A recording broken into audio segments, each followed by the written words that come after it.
It's November 26th, 2025. I am at Joel Pearl, thejoelpearl.com on Blue Sky, and it's time to get in the weeds. A wonderful Wednesday for everybody.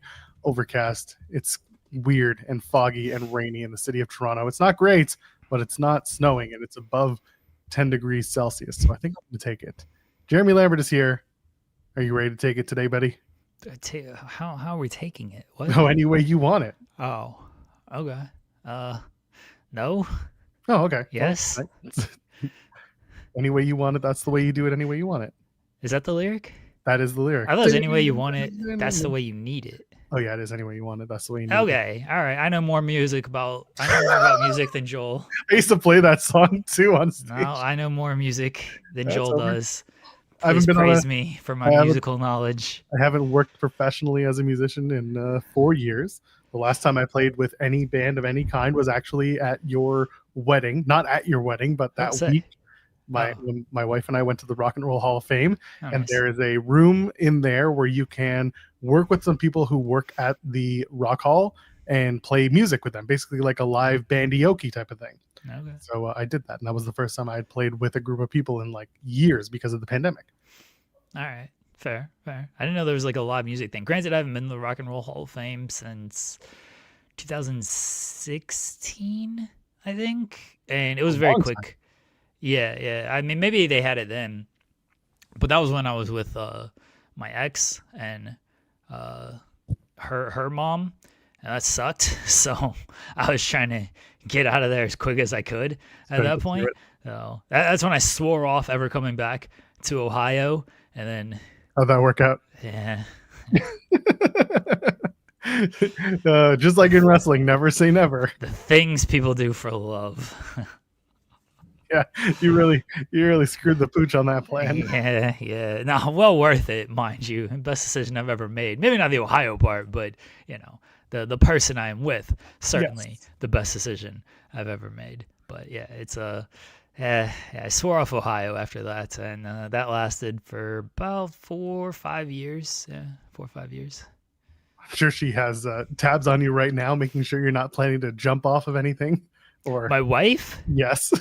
I think she's listening. I don't know. She's preparing for the Thanksgiving. Bless her, as like she's doing all the Thanksgiving preparation. Here I am doing this dumbass show today and doing this dumbass show tomorrow. She's like, yeah, sure, you can do the show. Like I'll take care of everything. I was like, are you sure? Like, do you not want any help? I think like she obviously doesn't mind the help. She'll use it, but she also like gets in her zone and she just goes. She gets into mom mode and just starts knocking things out, and she appreciates the help, but I also think that she's just like, yeah, get out of the way. Go do your dumb show.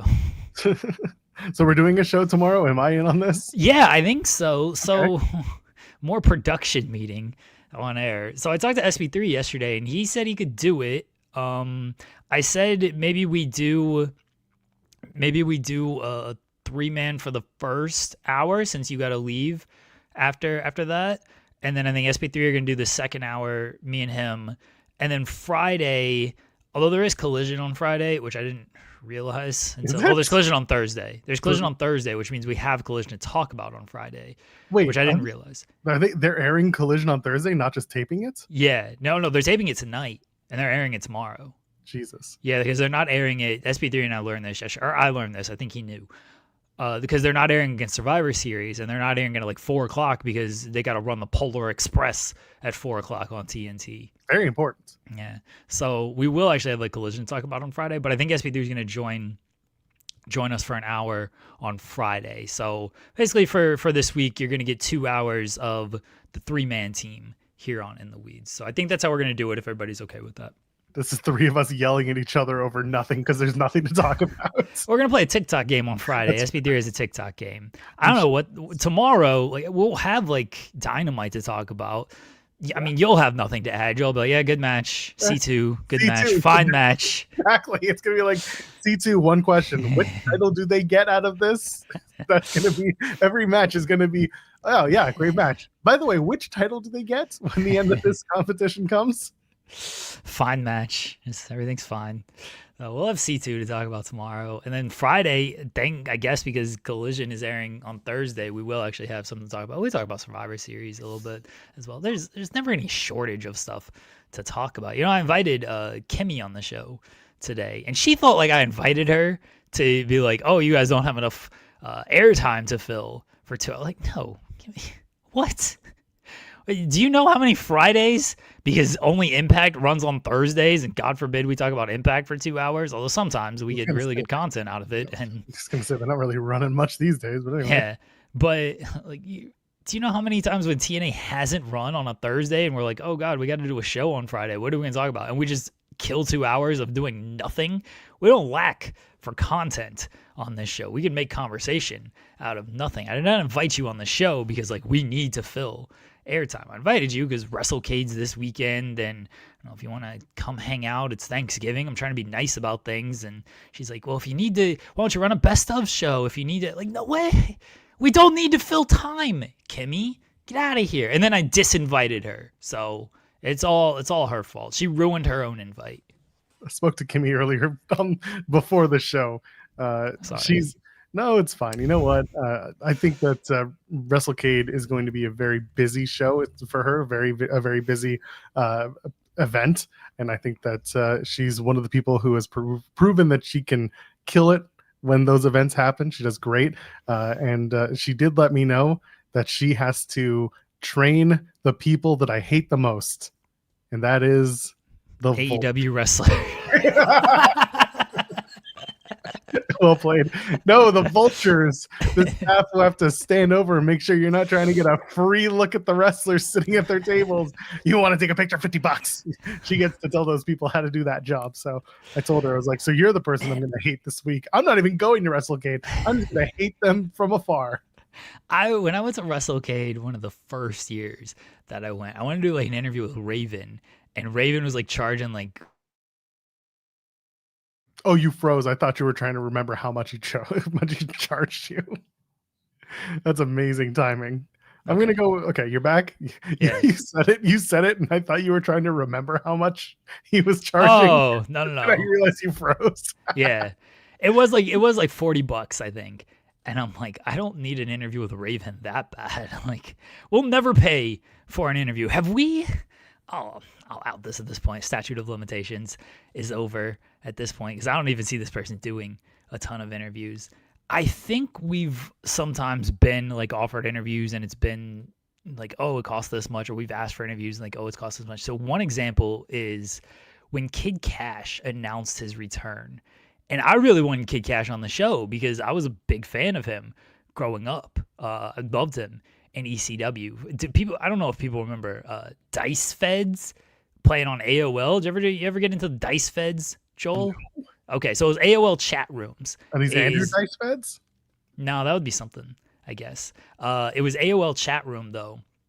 And you go on there and you type in like / roll, and it was like a bot, and it gave you like it rolled 2 dice for you, and it, 1 through 6 on both dice, and depending on what number you got, like that hit, like if your move hit or a pinfall or whatever, like there was all the rules and the list of everything. So anyway, they were called Dice Feds. Shout out to you if you remember a Dice Fed. But I would always be Kid Cash in the Dice Fed because I liked his moveset. Like he was cool. It was like Kid Rockish, and Kid Rock was obviously like very popular at the time. But like I was a big fan. Point of all this is I was a big fan of Kid Cash. So when he announced like his comeback and stuff, and he said that he was doing interviews, we were like, oh, like we'd like to have him on the show. Here's what we do, blah blah blah.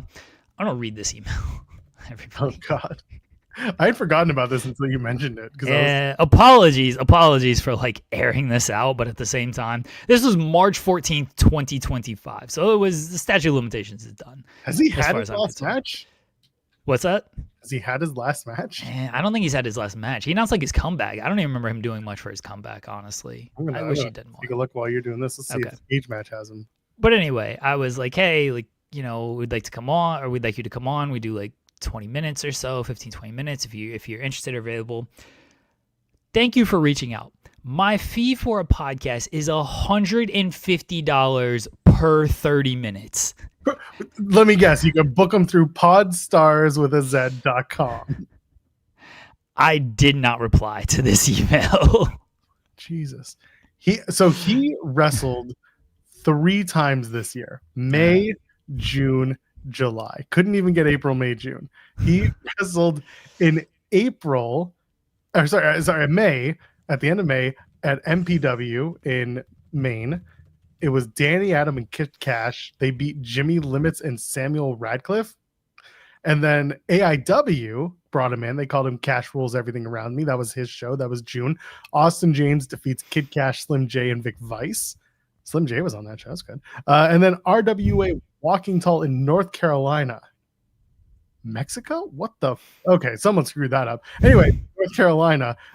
Fodder, okay, our pal Cycle Boy Fodder, and Zuka King defeat Brandon Scott and Kid Cash. That was the last time he wrestled. That was July.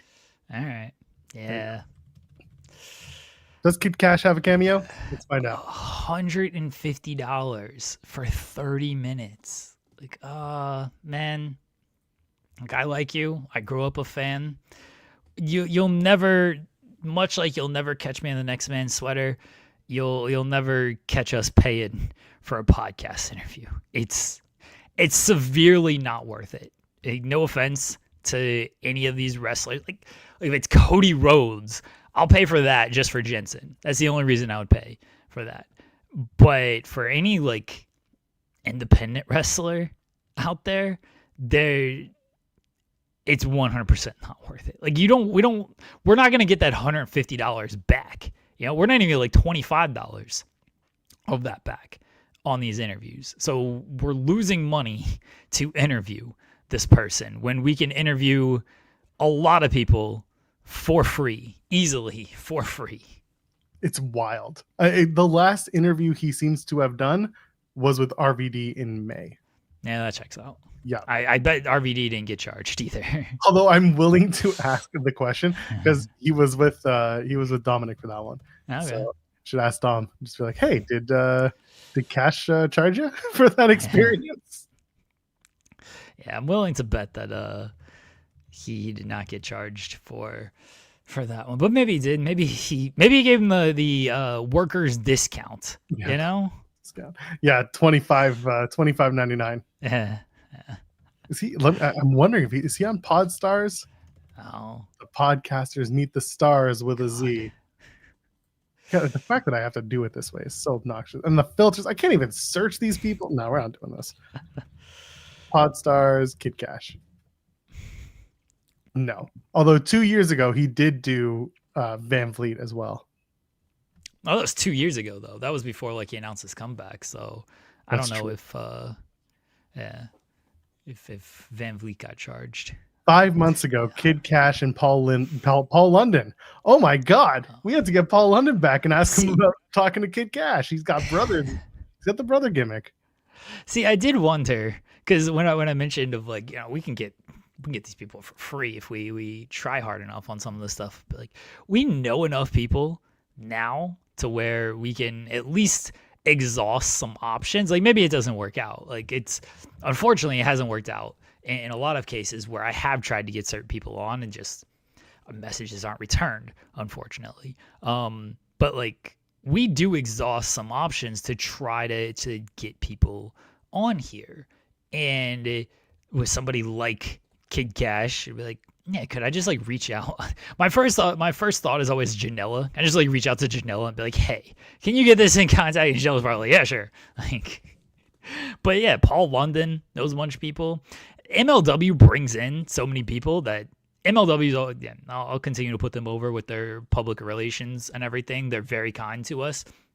You can always reach out to MLW if they're bringing somebody in and be like, hey, can we get this person? Can we do this? And 9 times out of 10, they're very accommodating for us. But yeah, we know enough people to try to set this stuff up. I like trying to reach out to them directly when we're doing this, and that's why I tried to reach out to Kid Cash directly, and I got told $150 for a 30-minute interview. Just insane.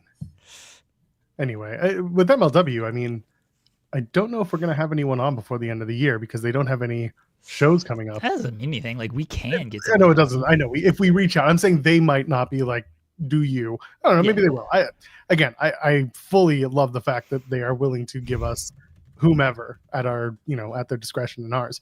But yeah, I'm looking at their calendar and I'm just like, no, it's Battle Riot the end of January, and that's about it. So if they have something they want to put over tickets for Battle Riot, then sure, we'll bring the head honcho back. We'll bring Court back to talk about the video. We will have Court back, maybe not the end of the year, but probably before Battle Riot. At some point before Battle Riot, we will have Court back. That's something that from maybe I don't want to say too much, but from my understanding, that is a just let us know type thing of whenever you guys want him, like let us know and he will be there. So yeah, we'll have name and he'll appear.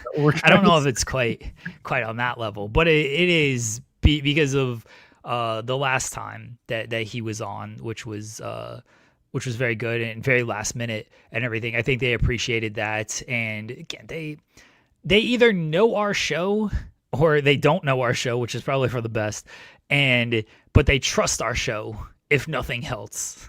Honestly, it could be that, and the combination of like, did the talent speak poorly about the experience? Yeah. No, good enough. They're still good to bring people on. Yeah. So I think they know that our audience also, we don't cultivate a shitty group of people who want to talk in our chat and want to be involved with these conversations, and also put over the wrestlers that they get to meet and get to know better through our brand of nonsense. So if they're cool with us, we continue to be cool with them. And we don't have to keep it to 18 minutes and only 18 minutes and only ask questions about MLW. We get a little bit more freeform, and that's great. So we again, I say it once, I say it again. We appreciate that MLW has been so good to us, and such a good partnership here. We're 17 minutes into this show. No thumbs up. No. Anyway, so in honor of MLW, leave a thumbs up on the video. What do you want from my life? We were going to get there naturally. Leave a thumbs up on the video. If you haven't yet, what's wrong with you? Go subscribe to the channel. We drop clips every single day, some more than others, but we still have clips every single day coming, I promise, and they happen. And you can donate a super chat. Any amount, get your question or statement read on the air. We appreciate that. In the audio realm, if you're listening to us there, and I understand why, because our faces may just be too much for you, but our voices are lovely. Go ahead and leave 5 stars. That's free. It helps support whatever the algorithm is. The same algorithm that Seth Rollins and Becky Lynch absolutely hate, and we hate it too. But we need you to support it so that people who like the algorithm will absolutely find it through said algorithm. Show us love. That's all. Or say that we have hot takes. I don't care. Hot takes also feed the algorithm. It's stupid. I hate it. But here we are. I have a poll question for today, everybody. I apologize to our non-American viewers, non-American viewers, for this poll question. Maybe a day early, but I already have tomorrow's poll question as well. Not wrestling related. Who cares about wrestling? Simple question for everyone. Turkey or ham?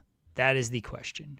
Are you a turkey person or a ham person for Thanksgiving? Because this is an actual debate. Wait, are you doing turkey, ham, or maybe vegetarian alternative?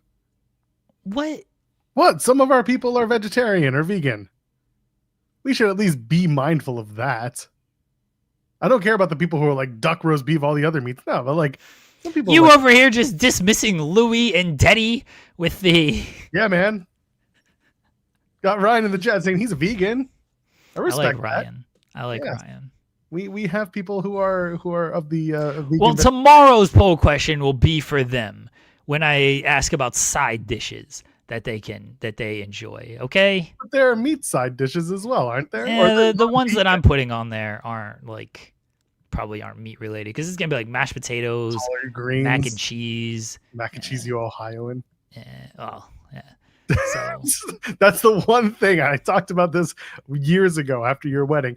Ohio is like mac and cheese on everything. Mac and cheese comes to everything in Ohio. Hell it's yeah. Absolutely crazy. And everywhere I've been in the world, Ohio loves mac and cheese, and it makes no sense. But I mean, I'm not gonna fight it because mac and cheese is delicious. I didn't realize this was like a a super Ohio thing. I just thought everywhere liked mac and cheese. Like, it's mac and cheese. Everyone should love mac and cheese. It's just Ohio is the only place that I've been to that like everywhere you go, regardless of location and like the stature of the restaurant, if it's a 5-star or a 1-star restaurant, mac and cheese is on the bill. Pull back the curtain. Your wedding, they had mac and cheese. Well, yeah, again, mac and cheese, just it's good stuff. I can't think of any weddings I've been to other than yours that have served mac and cheese. Macaroni in a pot. Whap, whap, whap. Wet ass pasta. Wet ass pasta. Fine, Joel. Turkey, ham, and vegan are the options. Vegan, whatever. What do you want me to put? Vegetarian? Yeah, or just like, or like I don't eat meat if you can do that. No meat. Yeah, that's fine. No meat. Then make it MEET. Turkey, ham. I typed in ham. Neither is what I'm. There you go. All right. Got bullied into putting a vegan option on here. Listen, I'm not a vegan, but I support our non-vegetarian or our non-meat eating pals. I support you as well. Thanksgiving's not for you. No, it's not. But then again, if you talk to anyone on the internet, every little thing about anything is not for anybody. So nobody can have anything. Everyone just sits and, in the words of the preschool, you get what you get and you don't get upset. My wife reminded me that we chose mac and cheese specifically because it rules. Yeah, mac and cheese does rule. I thought maybe it's because, there were 12 kids at this wedding as well. I mean, that is also a thing, like gotta have options for the kiddos, and everybody eats mac and cheese. So, but no, mac and cheese is just great. I don't know people who don't like mac and cheese. I guess it's not hating on it. If it's a Southern thing, then fine. It's a Southern thing. I've only lived in the South, but Ohio's not South. No, it's not. West. More of a Carolina thing if you were to go south. But well, yeah. I mean, we eat the mac and cheese. We got like the smoked mac and cheese in Carolina with the barbecue and everything. It's good stuff right there. Hey, I'm not hating. I'm just saying it was Ohio. It was everywhere, and I did not expect it. As it should be. Kaza saying some Vegas food is pretty good. You'll overpay at a bunch of places, but there are some really good places in Vegas to eat. You know that Del Taco next to the Palms? Delicious and cheap. I had like a burger on Thanksgiving one year from it was the only place open. We were in Tennessee. This is when I was in high school. So it was a while ago. We were in Tennessee for Thanksgiving, and in this burger place, it sucked. That was like the worst Thanksgiving ever. I don't remember what happened, why we didn't do like a turkey. Maybe because we were on vacation, and yeah, we went to this like rundown burger place.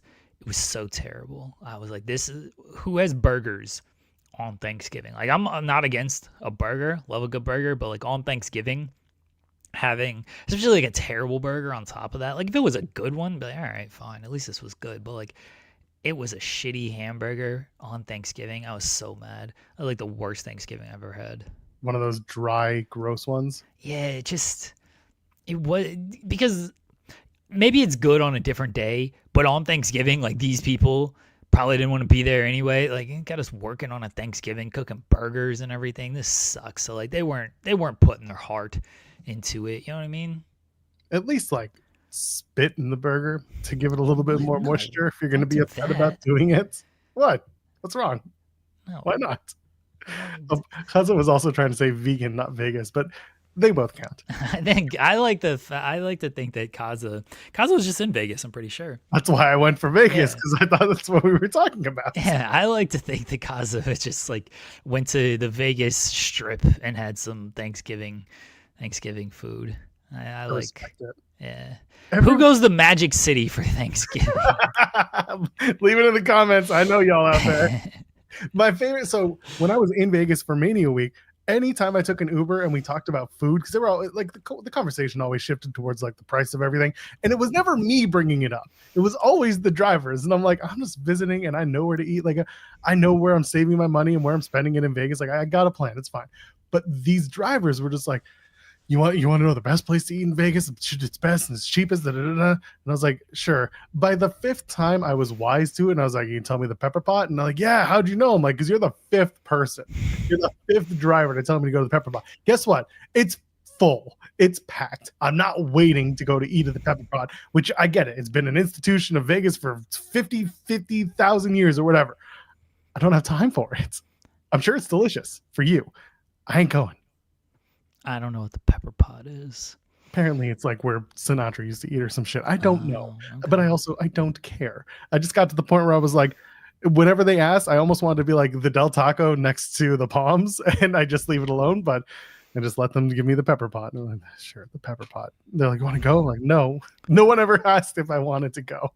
Rerouting from literally whatever work I was going to do. Oh, God. Anyway. Let's make a reservation to the pepper pot. Like right now? Yeah. I feel like it's can you make a reservation? I don't know. I've never been. I've never been to Vegas. I don't know. Vegas. Oh, sorry, the Pepper Mill.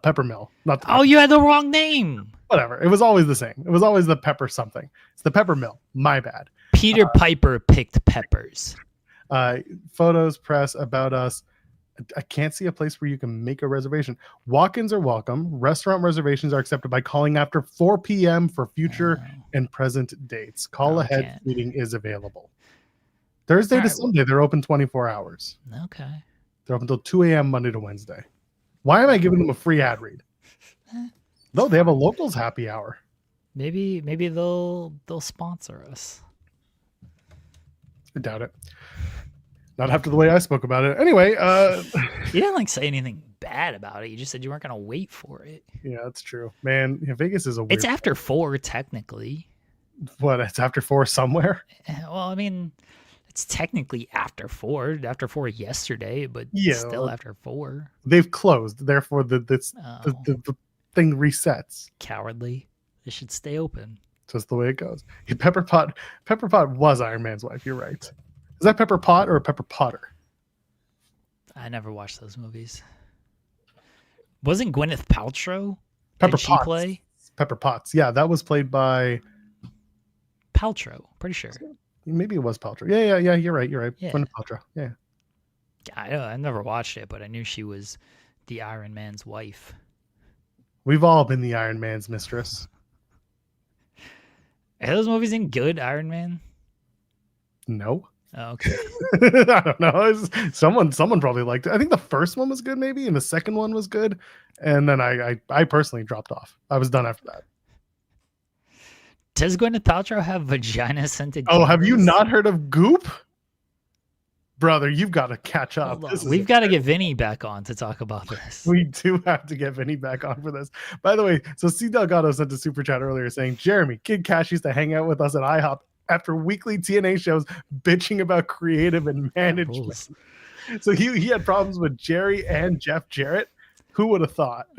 Wasn't that like a thing back in the day? Is they just all went to the local, I guess it was IHOP or whatever the restaurant down the street was. They all talk about this and they all just like they all hang out with complained about and just everything because TNA was always sucked.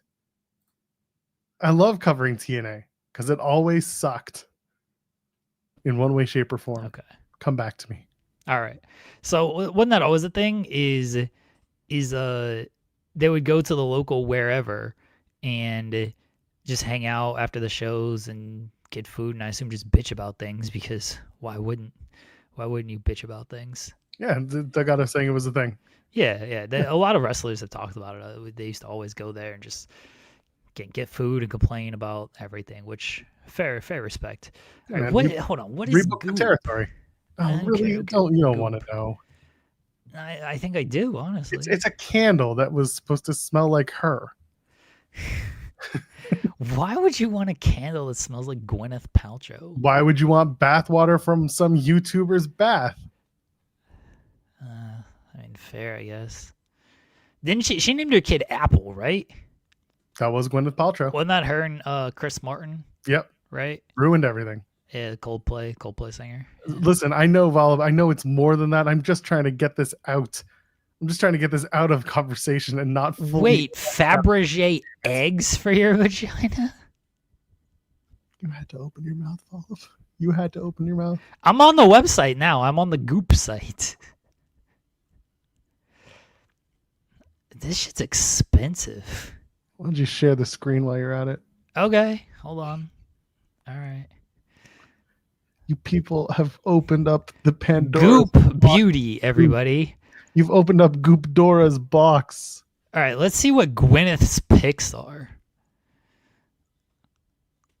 What is Gwyneth pick? Oh, they got like jeans. $450 for some fucking jeans? Oh yeah, no, it's culture or something.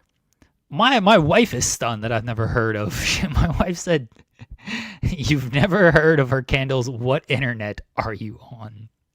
He works. He's a busy man working for Wrestling Talk. Like, I'm sure I heard of it at the time, but then I was like, that was stupid, and then just never paid any attention to it again. Like, that's how my brain typically works. I'm like, oh, that's dumb, and then I move on with my life. If it is not sports related or wrestling related, it does not stick with me for more than like 2 seconds. $9,600 for a pendant. Wait. Hate it here. Heavy mixed Belcher chain. Belcher, like Bob Belcher? Like Bob Felcher? What is this made of? Oh, it's carat yellow gold. So it's cheap, and you want 90. Is that 96 or 98? 96. God dang it. Final sale, by the way, so that you can tell people I'm an idiot and I can't return this thing because it's not worth the money you spent on it. I'm gonna buy this. Deserve the ridicule. I'm gonna buy this for my wife and then just put it on a payment plan. This is awful. The striped super soft blanket. Okay. For how much? For $4,000. Jesus Christ. What is the Rora countertop system? Is it like a juicer? It's a water filter. It's a Brita, for fuck's sake. I mean, I feel like it's for a Brita. I feel like it's a little bit better than a Brita. Yeah, right? It sits on your tabletop instead of, getting cold in your fridge. It's gotta be slightly better than a Brita if it's this much money. Medical grade stainless steel. This is the same shit that people want you to buy EMF, things. But by the way, is WWE doing an EMF match this week? No, because they figured out it was a big old grift. It'll be back in time for Mania. What is a reformer? Oh shit! Oh, this looks like a torture device. Hold on. It looks like a table, like a not an inverter, but like a you pull the bands. It's a resistance trainer. Oh. All right. You think you could fuck in these things? Yes.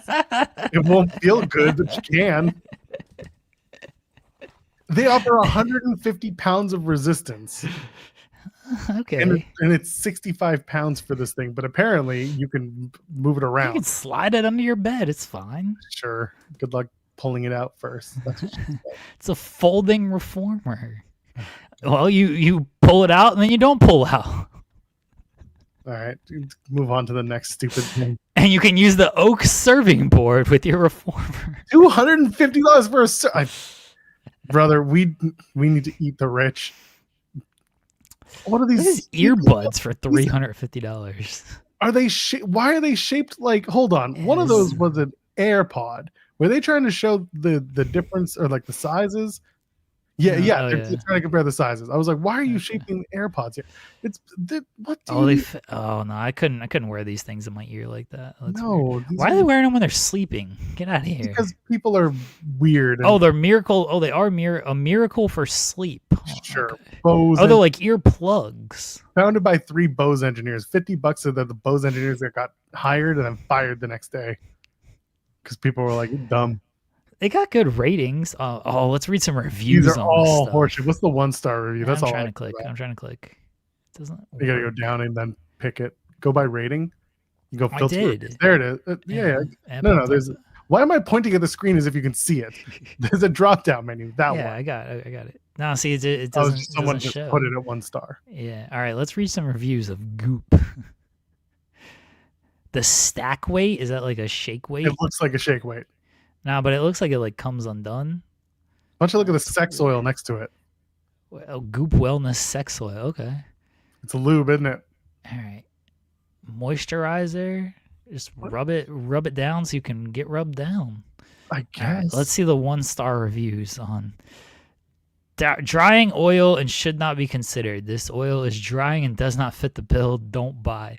So it's very sticky, and I sent it back. No problem. Okay, so you can return this one. Does it say final sale on it though? No, this one doesn't say. The other ones all say final sale. All right, let's read some good reviews of the sex oil. It's gonna be the most. Makes us both happy. It works. Period. It's oil-based, so it lasts long enough, but you don't need to use a lot, and it's not messy like most oil-based lubes that you get everywhere and stain your sheets. No excuses. This smells amazing. You gotta look at the ages, by the way. What? You gotta look at the ages to get a real idea. That was 6 months ago. I mean, it's no. Look on the sides. It has the name of the person. Oh, okay. Their age and their gender. Some of them does. Okay. Yes, a bunch of them do. All right. I wear it on my neck as a perfume. You're wearing sex oil as a perfume? All right. I respect it. I respect it. Doesn't get sticky. That's good. It seems like it's pretty good, the sex oil. I guarantee you these are astroturfed. Let's see. These are awful. The Laser Pro. What's the cheapest thing you can buy? Can you go to filter on the top corner there? These are just for Gwyneth picks. Gwyneth's picks. Okay. Go to filter. Go to price. Nah. Okay. Price 0 you to can't even low high this shit. Sort by. Where? Oh, sort by. Okay. Okay. Price low high, and take off the other thing. Take off what? I was gonna say take off the filter, the 0 to 50. No, I mean it's fine though. Like that doesn't hurt anything. $14 mascara. All right, that doesn't seem bad. No, that's pretty bad. Mouth tape. for when one of you get a little too mouthy. What are the reviews on the mouth tape? For when you just need a break from that special someone. Oh, this person damaged its skin. Well, then don't have bad skin for these things. That's unfortunate. I feel bad for that person who got the damaged skin.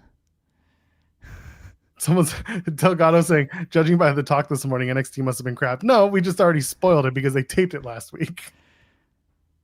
Is this the pussy candle? The entomologist candle set. No, repels. It looks like a can of sardines out here. It really does. I think. Oh, this repels insects. Yeah, I think it's supposed to be like an outdoor type of thing. No. All right, I want to read the reviews on the pussy candle. All Search pussy candle. Oh. Can't spell. No results. I think you got to look for it under the name that it's used. I don't know what name it's used. I don't even know. Candle? All right, fine. I'll just type in candle. All right. Where's the smell like Gwyneth candle? It might be the most expensive. Well, this candle is $125, but I think it's because it's got the little rat decor on it. Cactus abduction. It's called This Smells Like My Vagina. Is that really what it's called? Yeah. They don't sell it anymore. Oh, then it's been now called Hands Off My Vagina? Oh, because of political. Okay, hold on. Goop and Heretic did this. Okay, so this is actually from Goop's website. Okay, vagina. I'll just search for it. Okay. Oh, no, 8 results, but they're all gone. Tutorial. I just want to find the pussy candle. Oh, yeah, empty page. I was going to get my wife Gwyneth Paltrow's vagina for Christmas. People are selling this thing for $500 on eBay. $500? I'm not spending that much on it. Please leave by 9. Is that like a one-night stand pillow? A one-night stand or an Airbnb. Are the eggs still available? No, those are gone. You're sharing your screen, but I heard you say you're going to get me that candle. Yeah, I was going to get you a pussy candle for Christmas. You don't want our house smelling like Gwyneth Paltrow? I don't. I don't, she says. Are you sure? But it not only smells like Gwyneth Paltrow, it smells like her I know vagina. what it is. Yeah. I remember when it came out. I don't remember this at all. You escaped this knowledge. Yeah. There was a $15,000 dildo. There was a $15,000 dildo? Yeah, called. Oh, hold on. There's a seduction set. Ooh. What is 5 of clean perfumer Douglas Little's sultriest scents in travel-sized spray bottles. Dirty coconut, dirty suede, scandalwood, voodoo lily, and dirty vanilla. They just put dirty in front of words and like, it's seduction. Yep.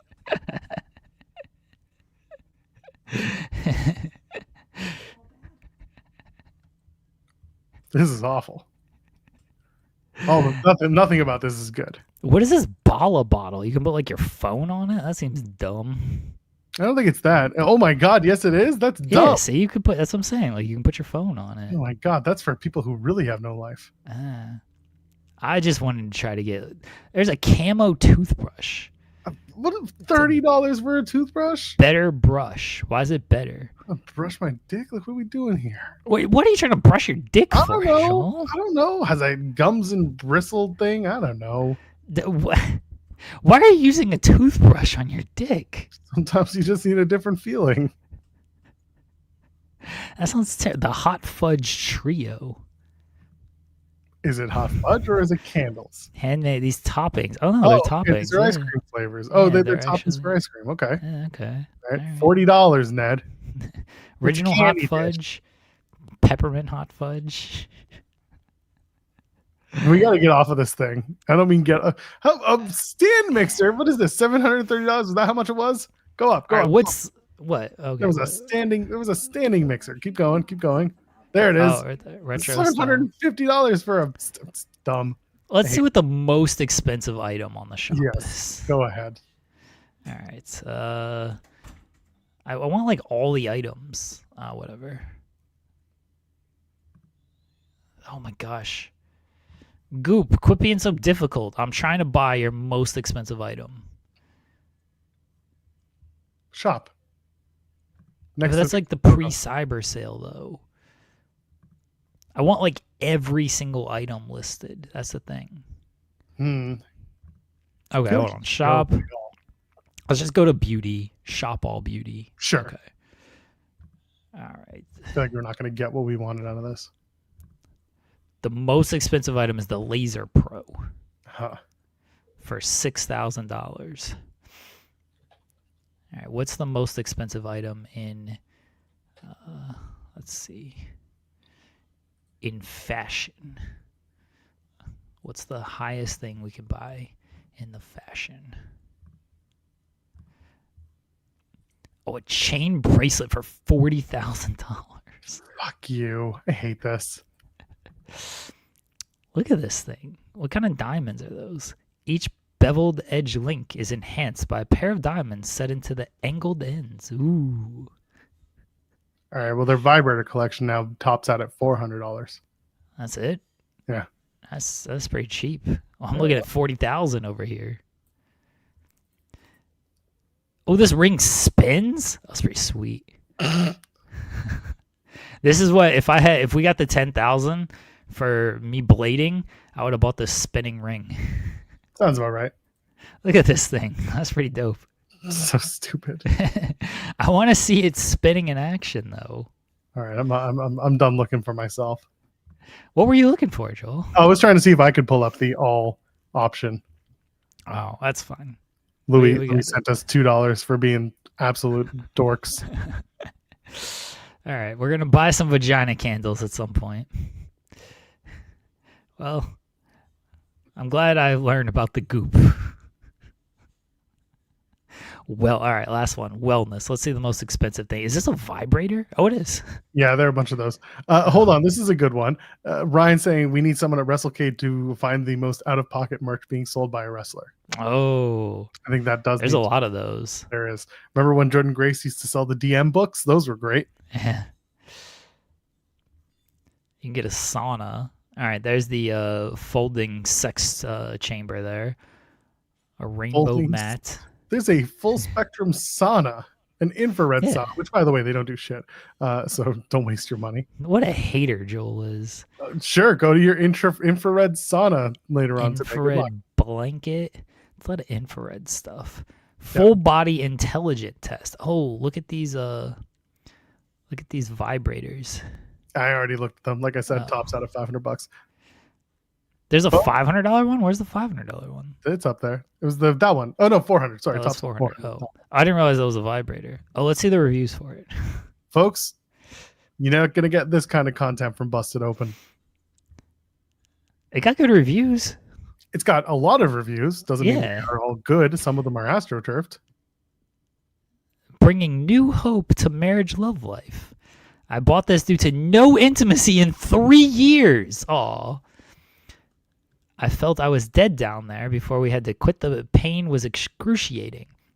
I have used this for almost a month now, every other day. The first time I couldn't even get it in all the way. I read up on breathing techniques to relax down there. By the third day using it, I was able to get properly placed. I'm very confident lovemaking will resume in the near future. The device is very easy to use, and I strongly recommend buying the photonic gel and wipes for ease of use. I had purchased another clean lube to use with it, but the photogenic gel was much more comfortable to use. It's not real. Look at these. Look at where they're coming from. Have you seen where all the originally posted on Joylux website? Absolutely astroturf. The next one, influencer.com. Someone was paid to do these things. Stop it. Give me one that doesn't say originally posted on. Show me one of those. They don't exist. I'm looking. Influencer. Hold on. I know. I'm trying to make a point here.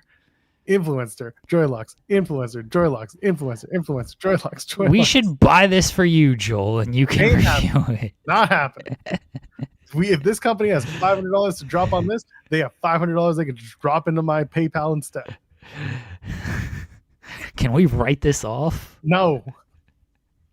Can't use this in any content that we create. I mean, Fightful, Fightful join Fightful, fuckful.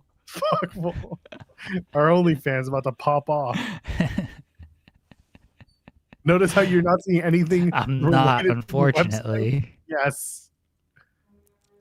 But did you see that? No, there was one that this review was collected as part of a promotion. Yeah. At least they're honest about it, you know. No, it's not honest because it's still a 5-star review that someone was paid for. Well, I'll give it a 5-star review if we can get it for free. That's what they want. That's the whole point. That's fine. Oh, God. I'll be like, can we get one of these for free? We'll use it live on the air, and I'll give it a 5-star review. Howard Stern over here. I don't even know how I'd use it. Would I, like, suck on it? No, that one is absolutely your call. It's your content at that point, brother. All of these. Look at these. Every single one. It's all just paid. Let's see if there's any like 1-star. There's a few 1-star. There are, but they're probably just like 1-star singles. Like just no answers. 2-star reviews. Sure. Oh, they're also on Influencer and Joylux. All right, 1-star. Coop is a dropshipper at best. Oh, disappointing. Oh no. Oh, these people, it didn't work. Their sex life did not improve because of it. That's a shame. Doesn't seem to do anything. It seems like most of the reviews are the battery won't charge. Oh, well, that sounds like a problem with the manufacturer and the quality of the product. Oh. The QA, more than anything. It looks cool. I'll say that. Sure. It looks like a lot of vibrators I've seen in my time. I haven't seen vibrators recently. I don't go to the sex store or anything. Well, that's what you get living in Ohio. We have one somewhere. I actually used to pass one all the time. I forget the name of it, but when I would drive to North Carolina, it was literally called like the Sex Barn or something. And I'd go by it every single trip. And I always thought of just like going in there for the fuck of it, but I never did because then I would have to like spend time in there, like, which I don't care, but I feel like I'd be in there too long just like looking at shit, and I didn't have time for all of that. Draws Walker pointing out the reviews look like they were written by ChatGPT, and you're right. But this was like 3 years ago. ChatGPT didn't exist. It did. It just wasn't the same as it was now. I don't feel like ChatGPT wrote this. Okay, then maybe not the. I'm talking the 5-star. Oh, okay. All right, let's close this up. I'm done here. Says the guy's gonna suck off a vibrator. Thank you, Lawrence. Oh God. Anyway, I'm sufficiently angered by that whole experience. What do you want to talk about now? There's nowhere to go but down from here. You know what I mean? Tell me about it. Speaking of going down, John Cena. I'm like, what do you want? Oh, John Cena appeared via pre-taped. How can you even set these up? Vibrator stocks are up. down. I don't know anymore. Dark State stocks are there. Vibrator stocks are up. John Cena appeared on NXT as part of a pre-tape, and he announced the men's and women in the Iron Survivor Challenger participants. The men, he had a lot more to say than the women. The women, it felt like he was like, this is the end of a long day. And what are their names? Okay, how do you pronounce this one? All right, got it. And that was about it. The men's team looks pretty interesting. It's not a team. Sorry, the men's field looks interesting. That's the one that I should put in. For the men, you're going to have say his name and he complains. Dion Lennox. Dark State stocks up, baby. We in the match. Dion Lennox, Miles Bourne, who beat Trick Williams, the most beatable former champion in NXT. Javon Evans, Leon Slater, and the aforementioned Joe. Please, John Cena, notice me, Hendry. Those are the men who are going to be in the Iron Survivor. That was Joe Hendry's WrestleMania. Like John Cena said my name on NXT. Pretty much, and he even did the turnaround, and Joe was so excited. Good for him. Joe got his WrestleMania wish.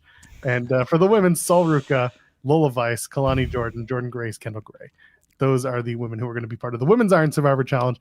Very, very, very different fields from last year. The men, the only repeat here is Javon. Everyone else is brand new to the Iron Survivor Challenge. Someone who's not brand new to us is stroking his beard and ready to tell us how he feels is Cam Hawkins. Cam is here to talk about Gwyneth Paltrow's vagina.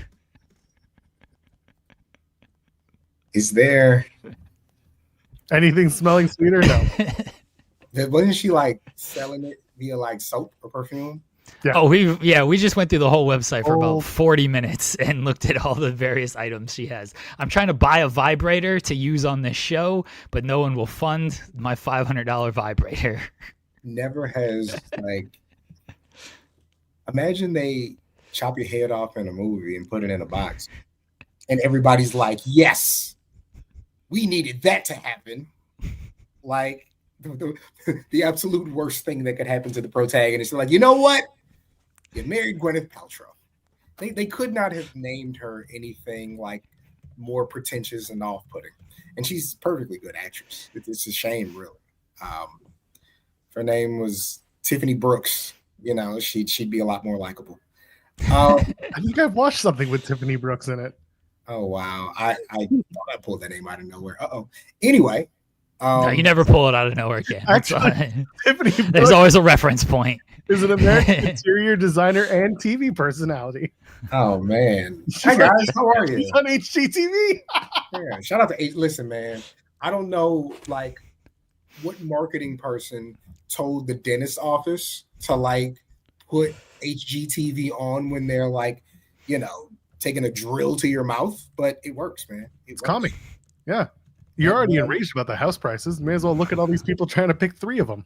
If you are either like a very regular white man or like an ambiguously ethnic, impossibly attractive woman, if you guys get together and like sell real estate, you can have a TV show.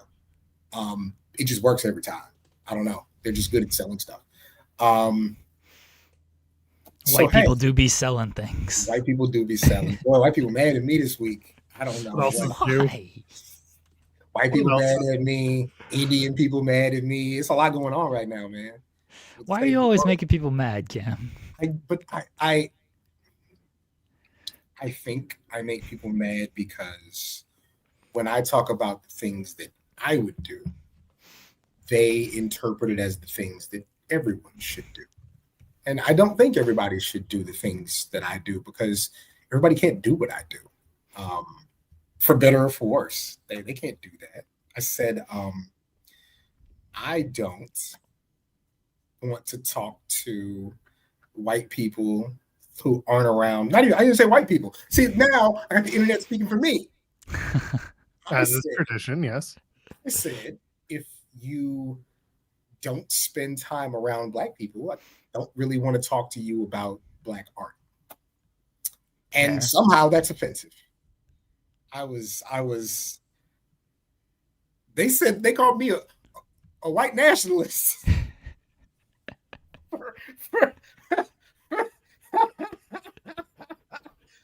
me a white nationalist. That's white nationalist rhetoric. I was like, oh, I'm encouraging you to spend time around the people whose art you consume. Because what was the context here? Well, the context was, the boyfriends started fighting, Trump and Elon. Oh. And so for those not aware, basically, Doge, not the coin that made me a few dollars, but the actual department was kind of exposed as worthless and fraud and basically existing to, seek out and destroy the people who were investigating Elon for being human garbage. And surprise. Yeah, so basically they were like, oh, this is fraud. We're going to shut this down. And in retaliation, he decided to do it's like when Lincoln freed the slaves. You're not really doing something to be good. You're doing this strategically. So he decided to expose the locations of any and all Twitter accounts. Come to find out that a lot of the people who are fueling dissent and dissension and trouble and problems between Americans aren't even Americans. They're from places like Nigeria and places like India and places like Russia. Go figure. So now a lot of people have egg on their faces, and they are trying to figure out how it all went so wrong. How it all went so wrong is a lot of you are idiots. And you would let anybody reaffirm and reinforce the dumb things that you think, even if it's somebody you would actually hate in real life. So to bring it to wrestling, someone posted, I guess, a screenshot of Drainmaker and Humble Wrestling saying, wow, wrestling engagement accounts are really big in India.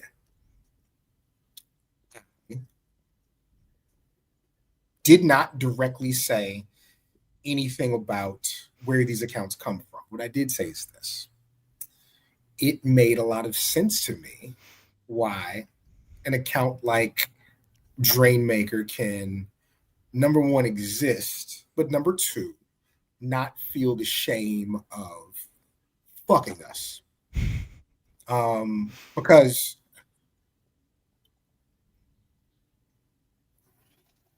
me and Joel hung out a little bit in Vegas. I wish we could have hung out more. I was, I'm with the lady, I'm with my brother. I'm kind of busy. We got to link up a little bit. I'm alone and no one wants to hang out with me. I get it. Joel's white. That's the issue. I get it. Joel's white. I am white. Before he saw me, he was jamming Kendrick by himself with his white friends. They were drinking maple syrup. That's right. A double cup. Just doing white stuff. We were making plans to go to the pepper mill. Yeah. I'm sorry. Hold on a second, guys, as I'm talking. it's his other white friend saying, "Why aren't you White spending person calling Cam. We never spend time anymore with us, Cam." At one point, sorry to pull the curtain back, Lawrence showed up. Lawrence from Love Wrestling just popped on out of nowhere. Yeah. He's like, what are you going to do? We need another bearded white person on this show. Oh, Lawrence is kind of like ambiguous. Okay. Hey, sorry. We're trying to get the dog groomed as I talk. That's what that was. Okay. So, tell him to stop. Yeah. So, okay. Elon, again, just being human garbage. One of the incentives of Twitter for him was that they don't want you to leave the site. So they would prefer that someone with a verified account would post a feature or an interview in its entirety as a tweet, as opposed to them following a link to an outside site, which is, I don't have a great word for it, but it's stealing. It really is. It's stealing in a way that is hard to identify as stealing because it's all digital. It's not things behind like a paywall. And so a person of low moral standing could just say, hey, I'm just doing what the site says to do. And so I think that the point I'm trying to illustrate is Drainmaker and accounts like that are not only taking from the people who actually create it, but they are finding a way to cut that person out of what's being monetized by, when you take it off of the site that it exists on, you're affecting the ad revenue that site produces. The Ringer has ads. Yahoo Sports has ads. Everywhere has ads. And so the less clicks on the actual website, it don't fuck up my money. I get a flat fucking rate. But overall, it's hurting the brand and what they're trying to produce. Now, like I was saying before, a Joel, I see Joel in person. So Joel wouldn't try to fuck me over. But if he did try to fuck me over, I could get in Joel's face about fucking me over. It may make him change. It may not. But we've all seen, that there are, I don't want to call nobody's name because I'm not trying to press nobody, but we've all seen people we know press other people we know because of this thing that we do and not doing it the right way. So the point that I made was, so when I pressed him and he simply decided to never post my things, which by the way is also like ethically gross. So I told you you're doing it the wrong way and came at you directly about it. So you would actually rather your followers not know about what their favorite wrestlers say than do it the right way, because you don't actually value the news. You value the money that you can make from it. Like, that's what it is, right? But my whole point was, so this is somebody who's not from America, not from North America, not from Europe, which basically 99% of media that we see in person are from those places, right? Almost everybody comes from that area. So him being from India wasn't the point. Him being not from a place where he'd ever get into a position to do this thing that we do in person. Why does he care if he fucks me? He's never going to have to answer for it. Somehow, somebody turned that into, what do you got against India? What? Yeah, you're speaking about the entire country, not just one person doing that one thing. Like, bro, read the words that I'm saying. They did. They just read it as you and your indictment of an entire country. I don't know this little fucker. I don't know who he is. He's this white dude with glasses, and he always ends up on the back end in my comments. So I don't understand what you mean when you're trying to say it. No, you do understand what I mean. You know what I'm saying.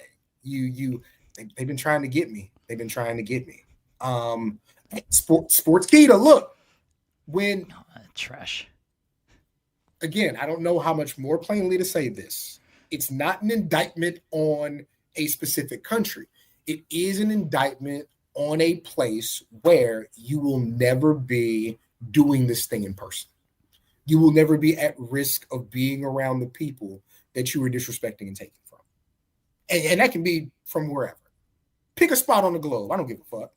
But that's what it is, you know? And again, like, thank you. How are you guys bad at reading comprehension? Because, now, I will admit there were absolutely people who were like, wow, you're from X, Y, and Z. You can't do X, Y, and Z. Which a lot of it is true. You can't. What the fuck are you talking about? You can't tell me about the culture.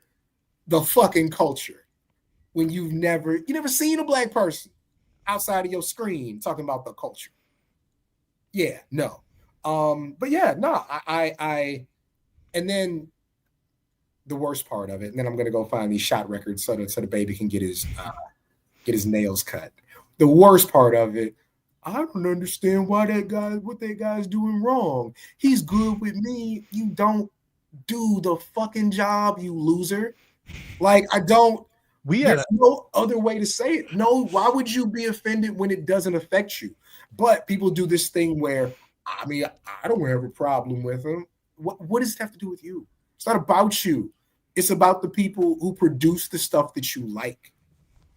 We had a banner day with that yesterday because it wasn't just that. It was also, there was that fake wrestle features. Ooh, talk while I find the you do that. Yeah. So yeah, there's this fake Wrestle Features account that's trying to pin and tag Sean in the report. You know, Liv Morgan was backstage at Raw, and no, that's not, like, that wasn't the reporting. That wasn't what was happening. And then it was like, oh, we're a parody account, we're fake. And Sean's like, no, report this shit. It's not true. I know you're gonna pull up the verbatim from it, but effectively it was. They're spreading disinformation and they're trying to pass it off as a real report. And they're not trying to make it discernible from reality. Whereas there are other accounts that will make it so outrageous and so stupid, like Wrestle Oops, which will make it a joke. And that is kayfabe news style of tweeting. That, by the way, is okay. If you're going to pick something so outrageous and then tag like Ross Sean rap, that's funny or frightful, whatever. If you're going to try to get a gotcha, you got to make it funny.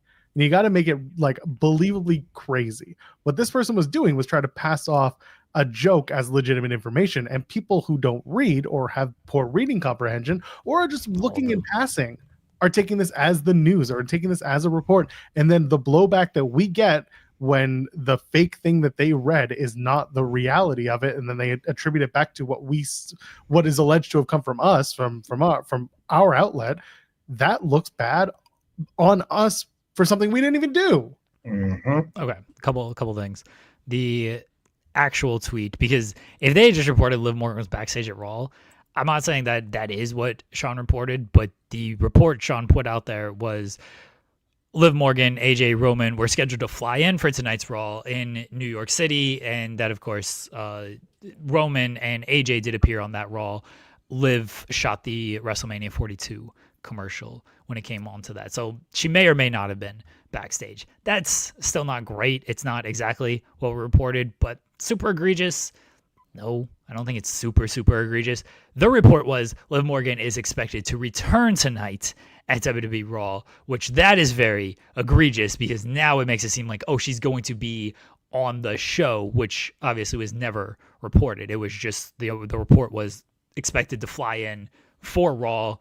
Don't know if she's going to return. Don't know if she's going to be on the show, but she will be in New York City doing something, which again was true because they shot the WrestleMania 42 commercial in New York City. So I think that was of course, the bigger issue with everything here is the report made it seem like the report made it seem like the actual report was she's going to return, which I understand Sean taking exception to that. Joel is also right in that you were trying to pass off a real news piece and it's not even being funny about it.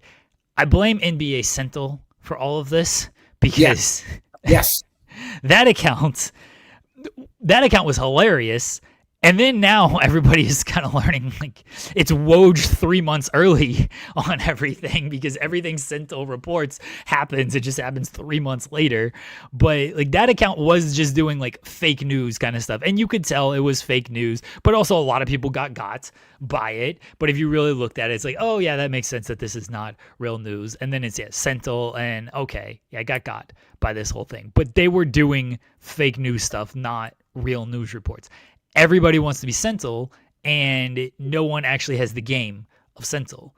And I will, to kind of Cam's point here on the don't talk about black culture if you're not talking to people in black culture. Don't talk about NBA culture if you're not in NBA culture, because everybody wants to steal from NBA Twitter and NBA memes, and everybody sucks at it unless they are actually part of NBA Twitter and doing NBA memes. All these wrestling accounts who try to do it, they all suck at it. All these other sports accounts that try to do it, they're all terrible at it. NBA culture and NBA memes are its own thing, and it's fantastic, and a lot of people do it very well, and everyone else who tries to do it, they're just not as good, and they don't understand why it's so popular in the first place, or why it works in the first place. And that's very annoying to me as someone who at least watches from afar with NBA Twitter and everything. I don't get caught up into anything, but I'd certainly enjoy when NBA Twitter is going on about stuff. I just happened to trip over that with the Klay Thompson thing the other day. That you did, yeah, you did. Yeah, Joel used a picture of Klay Thompson where he's holding the basketball as a muscle thing. I was like, this is like a popular thing on NBA Twitter where all the washed players do this, and they have the meme with all the washed players holding the basketball like this. And Joel just happened to use it, not knowing what it actually meant, but it worked out. Just pulled it from his Instagram. Y'all don't want it with NBA Twitter. We can go back to the Chris Jericho example. When Jericho got himself completely beat up by the NBA community. They said Chris Jericho like a baby mama. Yeah. Right. Yeah. They was kicking his ass. Y'all do not want it with NBA Twitter. Like you don't, because those dudes are different. It's always very funny when I see like the NFL Twitter of like, oh, NFL Twitter is so much better, and they use like an NBA GIF, and it's like, why are you using an NBA GIF then to say NFL Twitter is better? It's like all the good GIFs come from NBA games and NBA reactions, because their stuff is very on point with everything. It's fantastic when it's not toxic, and unfortunately I'm involved in too much of the toxic reading of things, considering my team wins a lot and my favorite player also wins a lot. So people get very toxic about that. But when it's just jokes, they got jokes. There's a lot of good jokes out there with that stuff. I just feel I'm just tired. I have to deal with so NBA Twitter is actually very funny. Soccer Twitter is a cesspool. In NFL Twitter, the fun thing about NFL Twitter is it's really only popping one day a week. It is very much a Sunday thing. And so it's very fun to kind of veg out. But college football Twitter, I'm a proud graduate of the University of Texas. These people are crazy. These people are there is no. I don't get it. I wouldn't fuck with college football Twitter. There's just a sense of okay. So Texas went to the college football playoff the last 2 years. Final Four the last 2 years. Great, fantastic. We probably won't make it in this year. I'm not affected by that. It doesn't. If it was supposed to happen every year, it happened every year for everybody. We're the only team that's been there the last 2 years. If we don't make it this year, I don't know. It's unfortunate. We'll keep going. No, it's not how any of this works on Twitter. No. It's what's wrong with the recruits? What's wrong with the coaching? What do we have to do to fix this? It doesn't stop.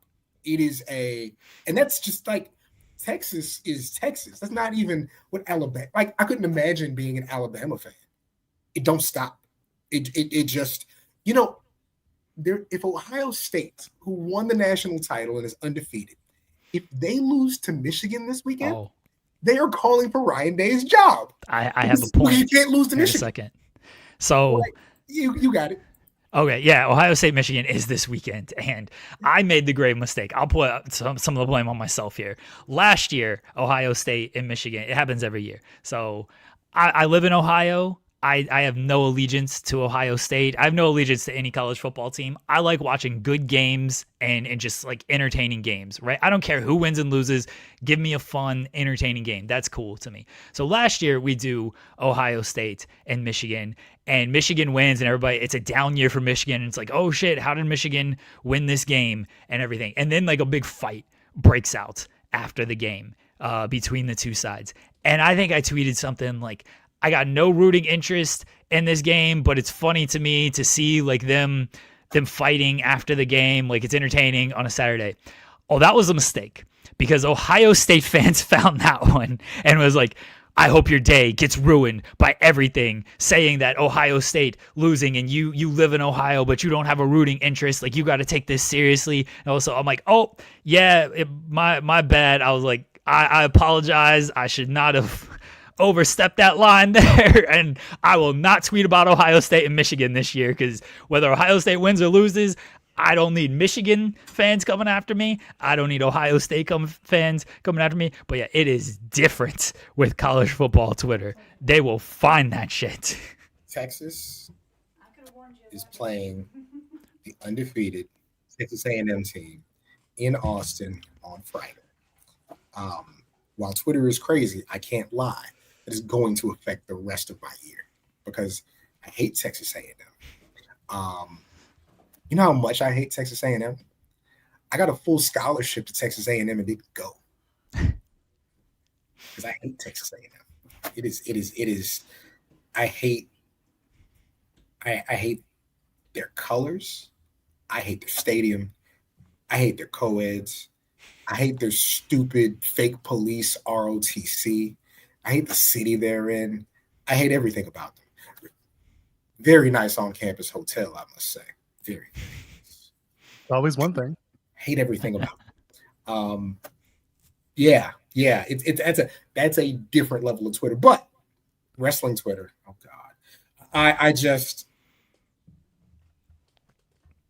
you realize there's no way to get through to a lot of people, because the day that they decided these verified checks are no longer for your journalists and personalities and celebrities who we need to make sure are separate because they're the ones giving us the news, and we do not want people impersonating them with bad information. The day that changed from, we will give you the same type of verification if you pay for it, and the things that you do will be upvoted, and you will get to extend, the amount of words, characters that you use and all that kind of stuff, and your replies will be seen first. Man, it sent everything to hell, and we don't have enough people, because again, we know Jeremy does the good work, but we don't have enough people who use that thing in a way that actually benefits the writers and the creators. It allows people who, it lets you pretend to be a billionaire, because guess how many billionaires got their money through hard work? Not too many. They all fell into it. They fell into it, or they decided to sit on it. Take that how you will. But yeah. It oh boy, good old trade maker. And again, it's just so funny that, this is not a person who we'd ever share a room with.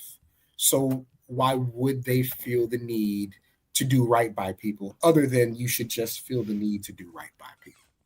Yeah, but like you said, there's no incentive to do that, especially when you don't have to be confronted, certainly in person, by it. And it's just like, oh, this person said something. Okay, block, mute, don't cover, whatever it might be.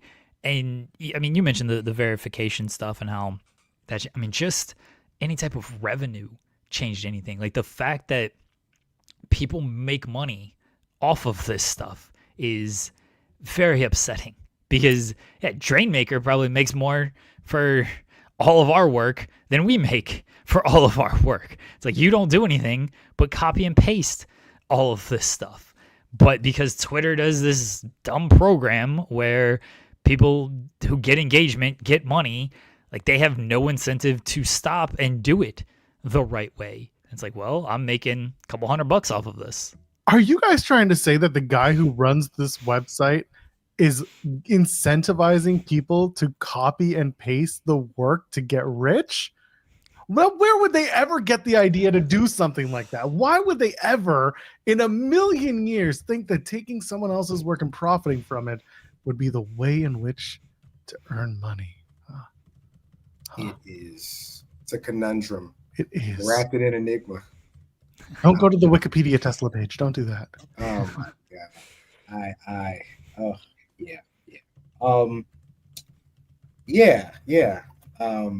I think there was one more thing.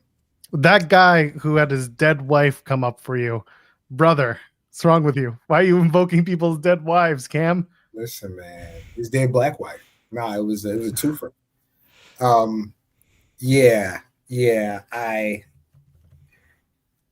I there's a simple answer for all of this.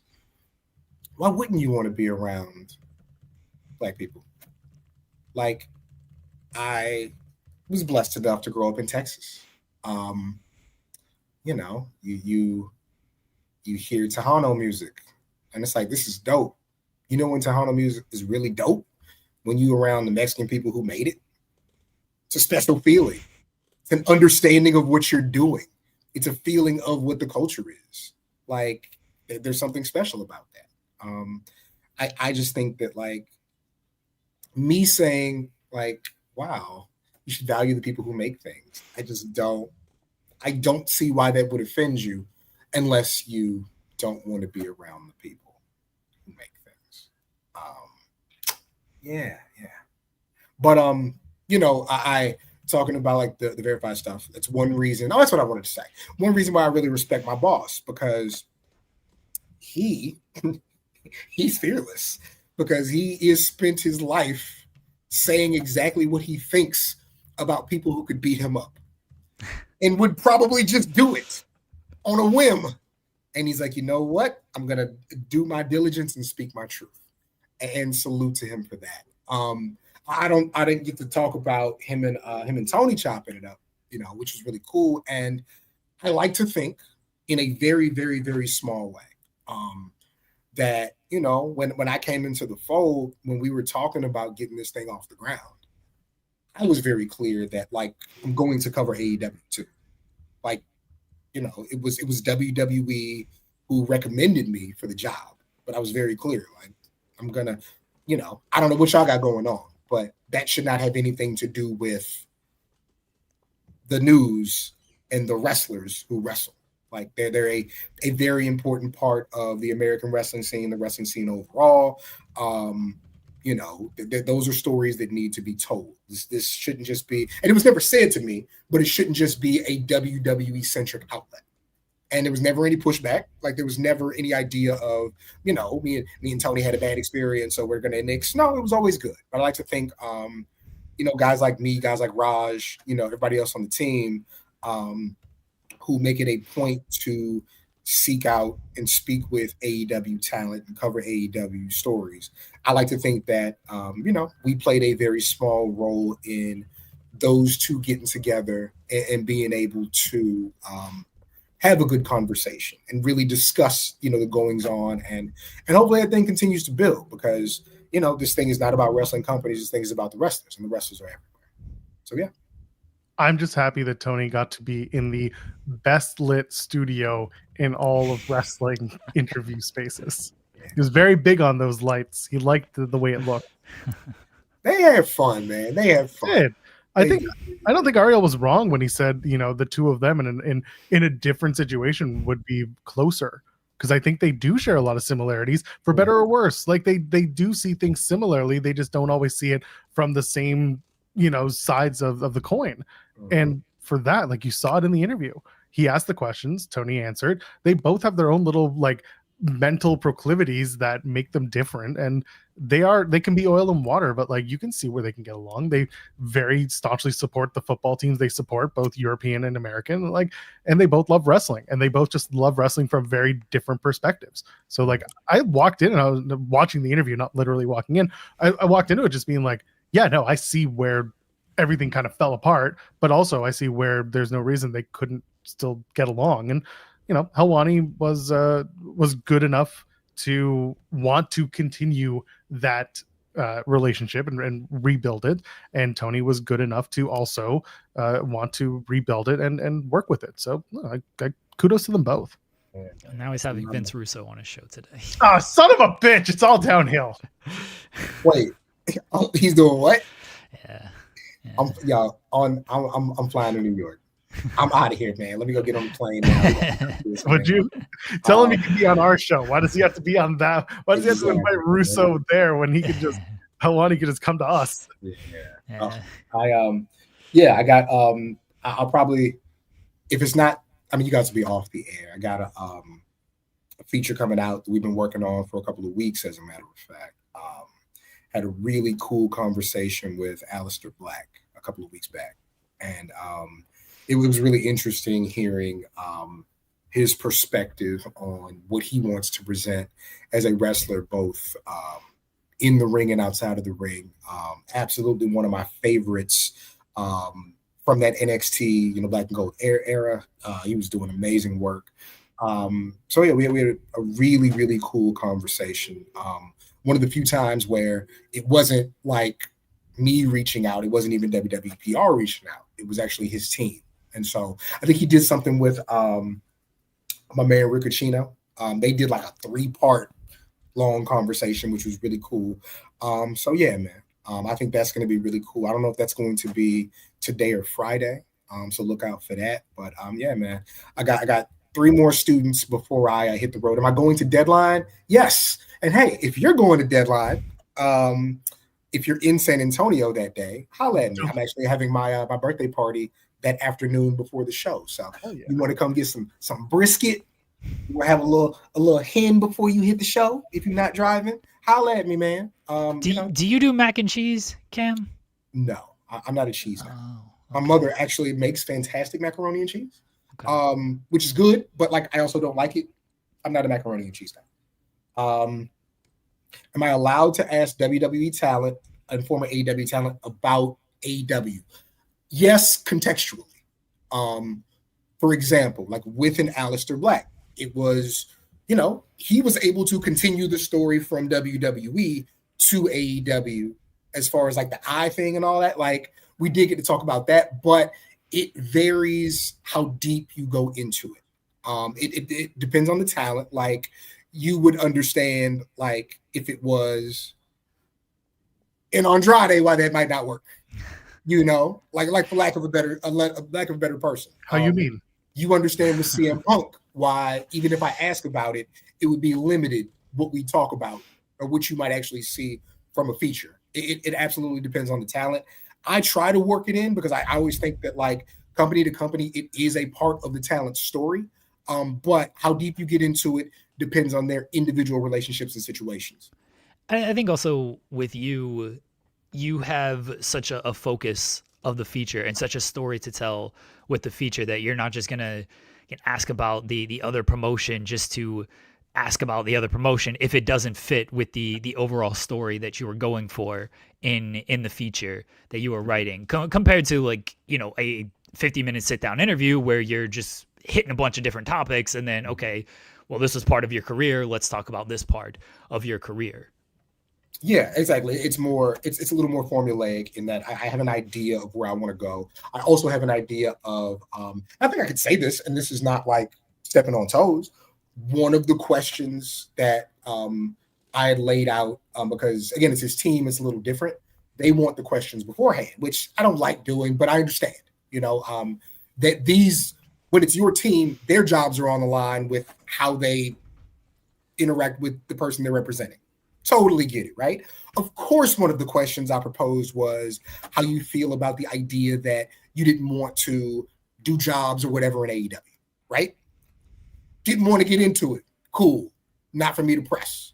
You know what I mean? Like if that's not what we're talking about, it's not what we're talking about. And the rationale was, I've been answering this question for 6 months. Yeah. I don't really want to dig back into that, Yeah, he answered the question over SummerSlam weekend.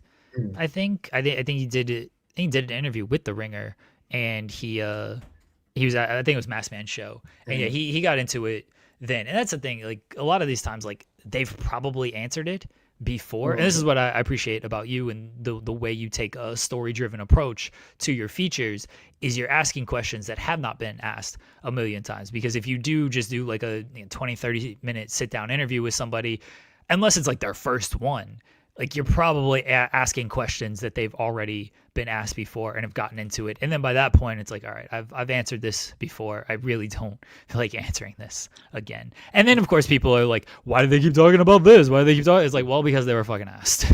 2 things. Number 1, happy Thanksgiving. I do have to leave. Number 2, my student has logged into the Zoom, but also with their note taker AI. I can't wait to deny that fucking note taker AI and talk to the student. And if they ask me what happened, I'm going to say, because you need to pay attention. Guys, I will talk to you later. Take care. Take care. Happy Thanksgiving, Cam. Happy Thanksgiving. Oh, good way to exit.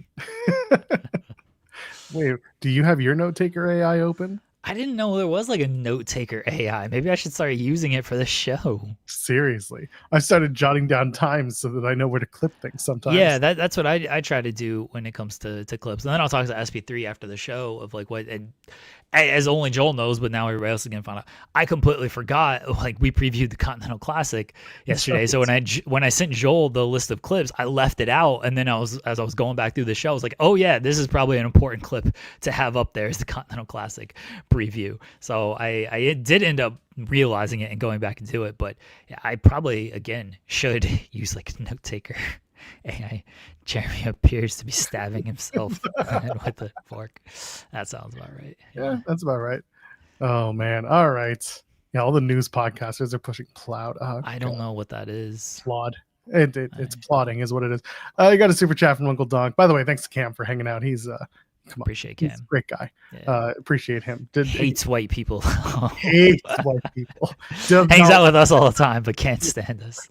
Don't know how I got him, but I just put my head down and stay the course. Uncle Dong sent a super chat saying, I don't watch Evolve, but I did catch Kendall. I love you so much, Uncle Dong, for this. You wrote Kendall Ray, kind of like Kylie Ray. Yeah. Anyway, so this is why I love you, because you're great. Kendall Gray is her name. Gray. But I fully understand because you don't watch Evolve, and maybe this was your first time seeing Kendall Gray. So the super chat reads, I don't watch Evolve, but I did catch Kendall Gray last night. Is Evolve a developmental league? If so, why is Kendall working there? I thought her work was top tier. She should be on NXT. Should she be on NXT or main roster? So first of all, yes. So Kendall Gray is the Evolve Women's Champion. She recently won it. Allegedly. She beat allegedly. It was recently, is like 3 weeks before they aired it. But anyway, at least it's not the NWA where it's 7 months. Anyway, she beat Callie Armstrong, and Kendall was an immediate standout to a lot of people because she went from being almost, and I think SP3 will speak better to this because he does cover Evolve, but from what I've seen when she's been on NXT, she started off as like kind of robotic / not sure of herself, trying to figure out what she's supposed to be on TV. And that's typical when it comes to newer talent. And very quickly, she has caught on to whatever she's supposed to be as a character, where she's a little less robotic and a little more like confident in herself. And maybe winning the Evolve Women's Championship kind of gave her a little bit more, but of a confidence. But yes, Evolve is effectively developmental. You have a lot of talent who are newer on the NXT roster coming into Evolve. Some of the long-term NXT talent who are not being used on TV are being brought down to Evolve. Wendy Chu's a good example of that. Brooks Jensen. There are others who are peppered in here and there. And then the question, why is she working there, is because they are slowly trying to find a reason for, please stop. Please put her away. Put her away. Please put Magga Thee Stallion away. We're going to keep it up until we get done talking about Evolve. Anyway, should she be on NXT or main roster? Yes, she should be on NXT, and she'll be part of the Iron Survivor Challenge at NXT Deadline. Please put it away. Please put her I away. have to talk about Evolve now. God damn it. Please put her away. I think Kendall Gray Three other gimmicks to go through before you actually get to your points. I think Kendall Gray is great. And is Evolve developmental? More or less. It's a lot of WWID people. And as Joel mentioned, some people who aren't being used on the NXT roster who are down there.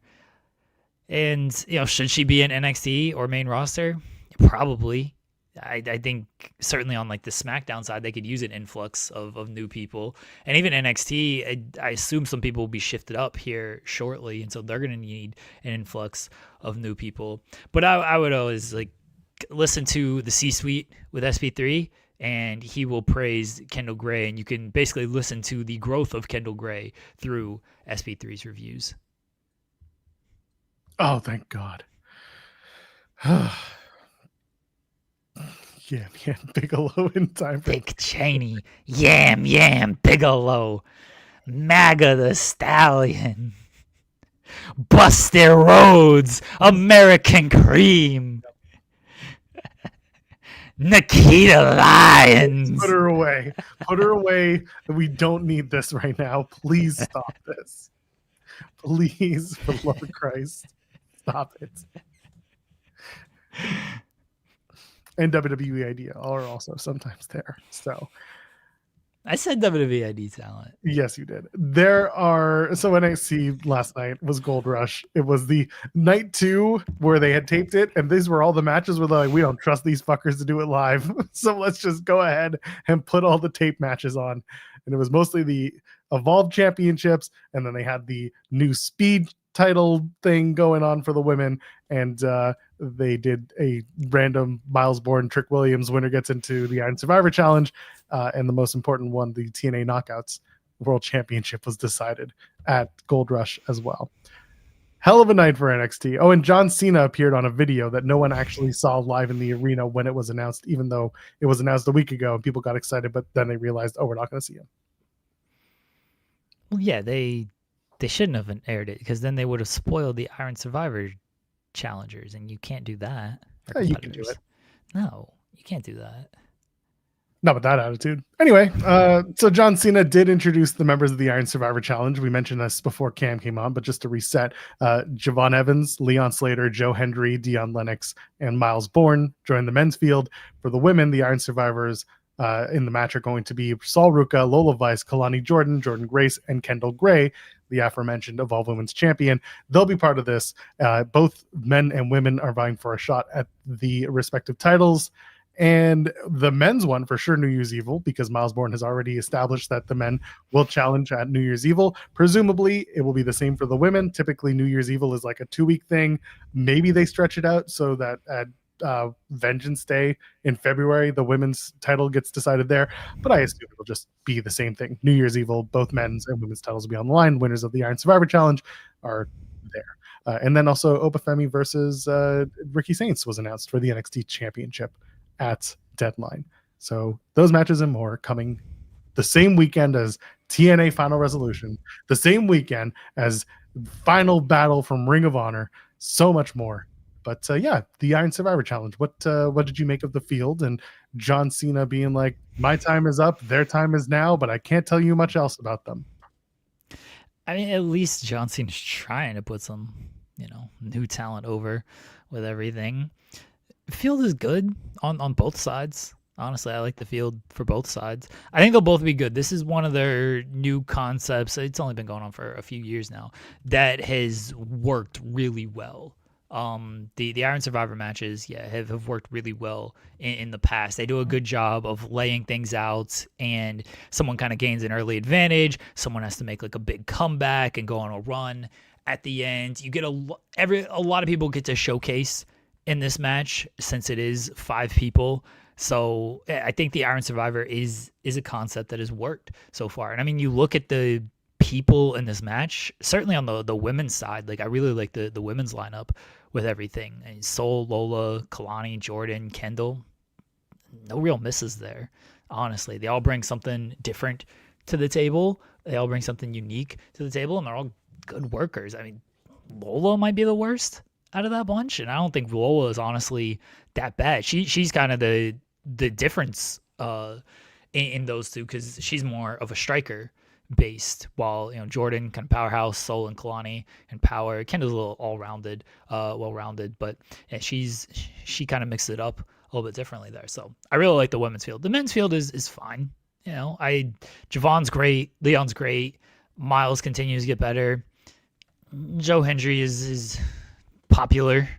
He might actually do well in something like this, because he doesn't have to. He can just kind of quickly do his run, and that be that with him. He doesn't have to work too long on things, so a sprint style thing for him might actually be beneficial. And I mean, Dion Lewis is part of the Great Dark State, so he's gonna bring it. I like the women's field better than the men's field overall, but both fields are good, I think. Yeah, I'm looking at both sides and wondering who will challenge. Give me a second, because I need to chat. First of all, yes, Izzy Dame's catchphrase is, "It is what it is." That is absolutely something that they think is a good idea. Yes, they introduced it when she joined, Roxanne Perez after that cage match a couple of years ago. You can watch that. And she slams the door and she's like, "It is what it is." And I'm just like, no, it's not. Anyway, that is her catchphrase. Where's Carmen Petrovic? You can catch her on Evolve. Apologize to Dark State Joel. I didn't have to do that. I never made fun of the fact that they are, in fact, SP3 is a Dark State hater out here. Dark State stocks up, baby. We in the Iron Survivor match. I'm fine with Dark State. You know what? I think that them getting involved with that match at Bound for Glory, that meant huge things for Javon and Leon Slayer. I thought they didn't even need to finish that match at Bound for Glory. I thought Dark State no, I didn't think it was. But the point is, I'm not as down on them as SP3 is, because I think that collectively, SP3 is a hater. I think collectively they are not being presented the best way. Yes, they are the tag champions, but yes, they've also had to go through a stupid Hardy's win and lose thing. But I think that individually there is upside for just about all of them. So there's a reason to put them together. I just hope they figure it out. But two out of four of them are very much standouts. But Dion Lennox being a part of this, he is clearly the leader. No, it's not all the other people that wrestling fans are like, this is the leader of Dark State. And I sat there for weeks and I said, no, he's not. Like there's no leader of Dark State other than Dion Lennox. He put the school together. Yes, he is. There is no leader. Quit trying to separate them. What are you trying to Finn Balor this whole thing? There is no leader. Oh, no leaders, only followers. There's no leader. They're all equals in the Dark State. Collectively, stocks are up. John Cena leads Dark State. That'd be sweet. But there is no leader. Stop it, Joel. Dion Lennox is the leader. Everybody trying to separate them. Don't do that. It's not separating. It's just you're trying to put one guy ahead of the other one. Oh, there is one guy. It's Dion Lennox, the guy who brought them all up, because none of them were doing anything else. Dion Lennox at least had a world title match that he lost. No. Anyway, so looking at the field from all the women, the current champion is JC Jane. You've got four baby faces and Kalani Jordan, which is hilarious, by the way. Do you do Jordan Grace to finally get her spot and beat the most beatable champion in NXT? Do you do the Evolve Women's champion gets a shocking victory and goes double championship, and then maybe we merge the titles? Do you do Kalani Jordan and then it's heel, or Kalani sees the error of her ways because she said, I only went bad because TNA was bad, so I wanted to be bad like them, but I'm not their champion anymore, so I'm going to go back to being nice Kalani Jordan? Do you do Lola Vice because she is a Latina, in case you haven't heard, and she wants the championship? Or do you do Sol Ruca, who has been showing a lot of character changes lately, and maybe she goes after the NXT Women's Championship and loses, and that cements her eventual heel turn that nobody wanted but feels inevitable at this point? I think it's Sol or Jordan. That's who I thought. Excuse me. That's who I thought when I saw the lineup, that it was going to be Sol or Jordan. And for the men's side, I guess it comes down to who wins between Ricky and Oba.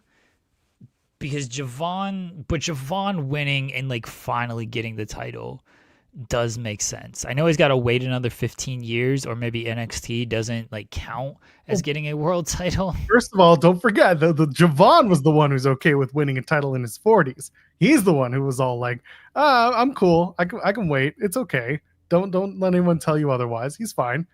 Don't get it twisted. It's because Javon is just a nice dude, and he's not gonna try to. Like unless he's taking shots at AEW people, he's not gonna ruffle the feathers. And, gosh, he'll ruffle whatever he wants, but the point is he could be the winner if Oba wins. Okay. If Oba regains the title, yeah, I can see Javon finally getting his shot, because I don't want to see Javon Evans take the title from Ricky Saints. I don't think that it's as meaningful, but also Obafemi just winning the title and dropping it back to Javon feels like it's, we missed it the first time, so we're going to catch it on the go around, which is equally silly. So like I see both sides, and I don't like the idea. We could get a real look at what they think of Joe Hendry here, because let's say Joe Hendry wins and they put him in the ring on the mic with Ricky. That could get ugly for Joe. I'm all for it. That could get ugly for Joe. I think, honestly, there's a shot that Leon Slater could win. Okay. WWE very, very clearly has eyes on their next TNA standout that they would like to get holds on. And Leon having a standout match against either man, Oba or Ricky, would be just great for Leon Slater, and it gives WWE again that free look that I continue to talk about. And it's a Tuesday episode. Like it's not like a big PLE. It's not, no one's gonna lose anything by having a world title PLE or not world title Tuesday PLE sized episode featuring Leon Slater, who is over with the crowd. So I could see Leon walking out of this as the winner. Miles Bourne is the runner, is the number one guy right now, because he's the one who hit us over the head right away. First week, he's like, I'm going in Iron Survivor, I'm going to win. We've done Miles Bourne though versus Oba, didn't we? We haven't done Ricky. Yeah, we've done Miles Bourne and Oba. So if we do Miles and Ricky, and now Miles finally gets his shot or gets his win for the title, then I don't know. I feel like there's still more with Miles Bourne. I don't know what it is. It's just because he only recently in the last few months broke out, not only from the NQCC, but also just as a character, as not just the guy who looks like Randy. You know, he is finally his own presentation. Maybe I'm just waiting for the heel turn that's inevitable because he's an NXT star. Like there's just something missing from Miles, and I like it, but I think there's more time to see it. I think Miles has gotten a shot, but not gotten a shot. Like they won't go full commit with him. Yeah, they did the breakaway from No Quarter. That was fine. And then he fought Oba, and like that was good, and it looked like, oh, okay, they're gonna go. And then he had that shit with Lexis King, which hilarious to me, but doesn't actually do anything for anybody. And now they're kind of repositioning him here as a top guy. I think going from Oba down to Lexis King kind of really, I mean, not kind of, like it really cooled him off with everything, because he should have had something bigger coming out of the Oba thing. But when you face Oba, and people looked at that as a fluke win anyway, of like, oh, wait, did Miles Bourne on this Battle Royal? He's going to face Oba? Okay. And then they kind of confirmed it was a fluke win because he went into a feud with Lexis King. And that is not where you really want to go with everything. So we'll see if they give him something coming out of this. And they might give him the victory here. And then he'll challenge for the title again. I think Miles could use, as Zeno Hour mentions, a use with Ethan. I think everybody could use a feud with Ethan, because Ethan is going to get the best out of you. Ethan's fantastic on the mic. He knows his character. He knows what to bring out of you from a character's perspective. I mean, look how much the feud with Trick benefited Trick. The feud with Ethan benefited Trick. The feud with Ricky with Ethan, how much that benefited Ricky to get his legs under him with everything. Like, Ethan is very good at getting the best out of people, and if you can't bring out your best in a feud with Ethan, if you can't hold your own in the ring, on the mic, in a feud with Ethan, it's like, all right, well, maybe we gotta pull back on you Javon is another guy. I don't know how I forgot Javon, but like Javon is another guy who Ethan got the best out of. Again, like if you can't get there with Ethan Page, then yeah, we probably got to pull back on you a little bit because Ethan gets the best out of everybody. Yeah, I would like to see Ethan Page and Miles Bourne. I just want to see, like you said, all these people get a shot at Ethan Page. He is, listen, they've already given him the NXT title. They have the North American stuff. He's doing the best work of his NXT run so far. The stuff with Chelsea is really good. He's a very special talent. And he has the benefit of having been in this business for 15 years almost. So he's got quite a lot to give. And I would like to see more of the young talent work with him as he starts to hopefully wind down and find his way to main roster.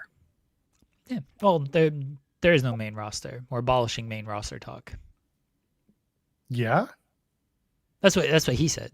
Oh, right. Yeah, he wants to abolish the main roster talk because I get his point. I mean, a lot of people in NXT say this.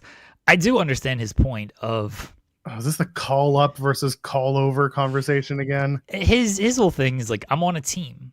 WWE is the league effectively, and then there's teams. There's NXT, there's Raw, there's SmackDown. I might get traded to another team. One team is not worse than the other. I understand his point on that. But of course, that's a talking point when it becomes a talking point that they want to use. And then if it's not a talking point they want to use, if they want to look at it as, oh, it's developmental, it's a third brand, then they'll use that talking point. It's whatever suits their agenda. SP3 and I had the conversation yesterday when it came to world titles, and they don't recognize Charlotte as a 16-time champion because they don't count the NXT stuff.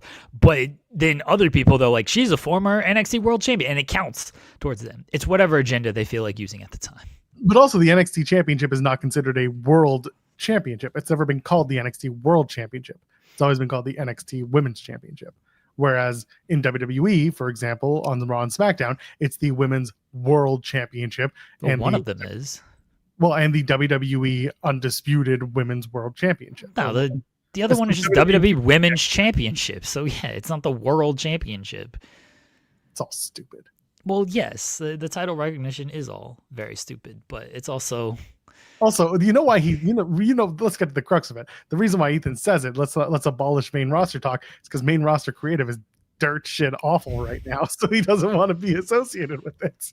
Well, keep him associated with his AAA and NXT. Well, he makes the point. I get where he's coming from, but also they make this point when they want to make this point, when it wants to be the talking point.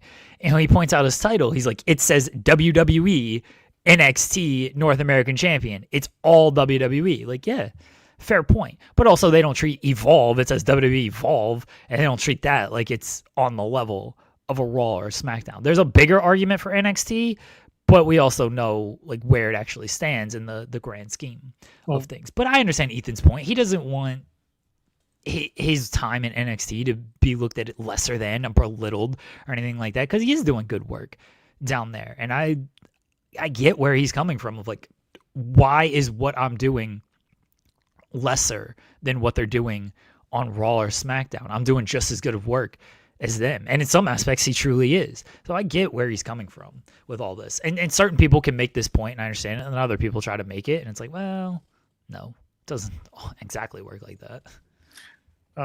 What about the speed title? How much does that matter to? That sucked. What is this speed title not being a speed match? It was 5 minutes. 5 minutes. That is the limit. That's the limit. The title stays vacant if you can't get a winner in 5 minutes. You should start again. The GMSI title needed a GMSI champion, and they didn't get one. You do a new tournament. These women can't beat each other in 5 minutes. Do a new tournament. They're not worthy of the speed championship. This was bullshit. Yep. Tackle, leapfrog down. Do it again. Get it again. Try it again. But instead, no. Ava had to come out and be like, nope, extra time. And everyone's like, woo, bonus time. And everyone else is like, but that's not how this works. You don't just keep the lights red and hope for the best. No, new champions are crowned when they adhere to the rules of the speed. And instead, Zarya, who, God bless, they really try with Zarya. They wanted to make her this powerhouse, but she just can't power up anybody. It sucks. I like her. I think there's a great character in there, but like, You can't call her a world beater if she can't beat one, and one of the smaller too, because it was just I hoped for more. I still do. We'll see, but she does not win the Speed Championship. Fallon Henley is the Speed title holder, and I'm sure in 6 to 8 months we'll be looking at a new Speed champion. Yeah, maybe. It's a 5-minute time limit. You can't win in 5 minutes. You're not worthy of the Speed Championship. Again, I don't know if we've talked about it here, but if we haven't, we should have. This is the most perfect NXT title to have, because if you look at NXT matches week to week, they don't go over 5 minutes in most cases. NXT 2.0 really started that, where matches were 3 minutes at best. So it's just like, we're just going to take what we do and just put a title on it, and we'll call it, it'll be the Speed title, because we're not airing it on Twitter anymore. So for that, it's just like, I get it. It's still stupid, but that is where the Speed title lands, on the place that only does 3-minute matches. 5 minutes for a title. 5 minutes. That's it. That's fine that Fallon Henley won. Sure. It's just another belt to put on Fatal Attraction and then move on from there. Fatal Influence. They're all the same. Fatal Attraction is an 80s movie that no one... Anyway, speaking of things that nobody watches, Ying Lee captures the TNA Knockouts Championship. She beats Jordynne Grace and Kalani Jordan in a very weird finish. Jordan had just hit, I think was it the Muscle Buster? No, she had hit her the driver. No, Grace driver. No, it was like a spinning torture rack.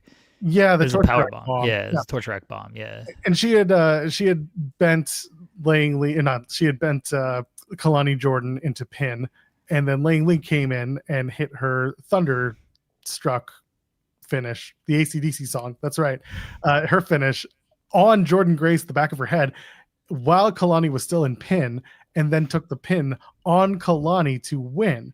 Why was Kalani Jordan still knocked out from that torture rack bomb a full 10 seconds later? But it doesn't matter. She doesn't. She pinned the champion. She pinned the champion. Whatever. Ying Lee wins the Knockouts title, and I'm very excited for her to face her. Spoilers: her teammate at Final Resolution on December the 5th. This is a great showcase match for Jordynne Grace and Kalani Jordan. Can I just point out once again, we put out a video weeks ago, and it's got George Iceman's big old face front and center, and it just says TNA has no plans. And I stand by that. They have no plans until they announce this stupid TV deal. They have no plans until they just don't have plans. There are no plans. It's just gobbledygook. Which, by the way, if you want to see a man in a turkey suit tomorrow night, gobbledygook, TNA. Paying homage to the gobbledygooker. And it was a good showcase for Kalani and Jordynne Grace, because I forgot Ying Lee was there half the time. Because Kalani and Jordan were just doing their thing, and she was chilling until she came in and did some kicks, and at the finish, like, all right, you're the champion now. Congratulations. I'm glad the TNA title is back on a TNA talent. Now let us never speak of this crossover. Good luck with the TNA Knockouts roster. God dang it. The TNA roster, by the way, about to grow a little bit this weekend. We did report over on Fightful Select that Bear Bronson is scheduled to be in El Paso, Texas for the TNA run. This is very exciting. For those of you who were keeping track yesterday, a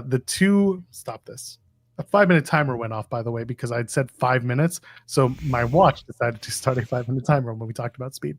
Now you're going over the time. You are not worthy of the Speed Championship. Listen, I'm a yapper. I can't do it. I'm sorry. Can't win the Speed Talk title. Well, I could, but just not for that. The motor mouth. Anyway. Bronson Reed. It's gonna be great to cut this up later. Not Bronson Reed. Bear Bronson heading over to TNA.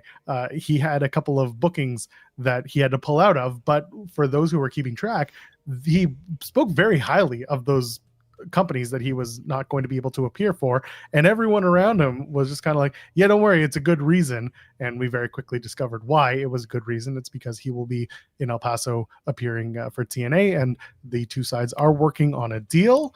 And if they get there, I think that's great for Bear, who has been on a tear on the indies. We do have an interview with Bear and Gabby Forza, his wife, out on our main channel. I did that back in August in Ottawa at C4 Wrestling.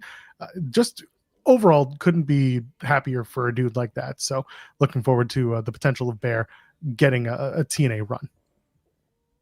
I hope Bear, they bring him in and he is able to thrive and do something in TNA. I mean, they bring in a lot of people who just feels like tread water and don't go anywhere. Like I wish more for Mance in TNA. I think he could be a bigger deal in that company. I fear that Bear might be similar to Mance and they just bring him in, keep him in one spot, and they don't actually do anything with him. And I don't want that for him from a television perspective. If it gets him paid more, great, more power to him.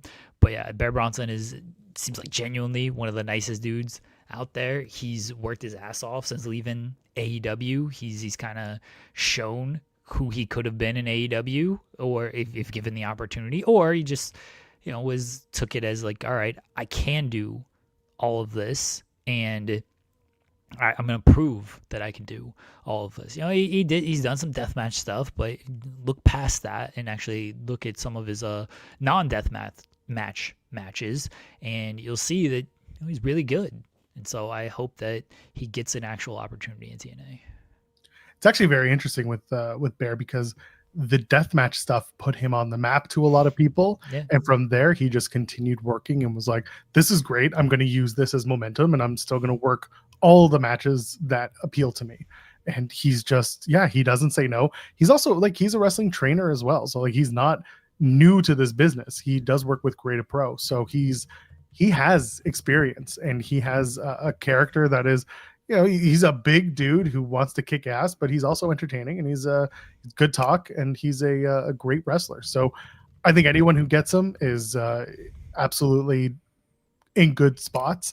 I know that AEW sources had mentioned that there was talks to maybe bring him back at one point. That's not off the table, but for him to do TNA, I say this to everyone, whoever talks about, TNA needs to sign this guy. TNA doesn't need to sign anybody. TNA needs to bring in people, once a month for 2-3 days a month to work their television.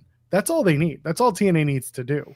And then of course, some of them work, for NXT, whatever, and do crossover stuff.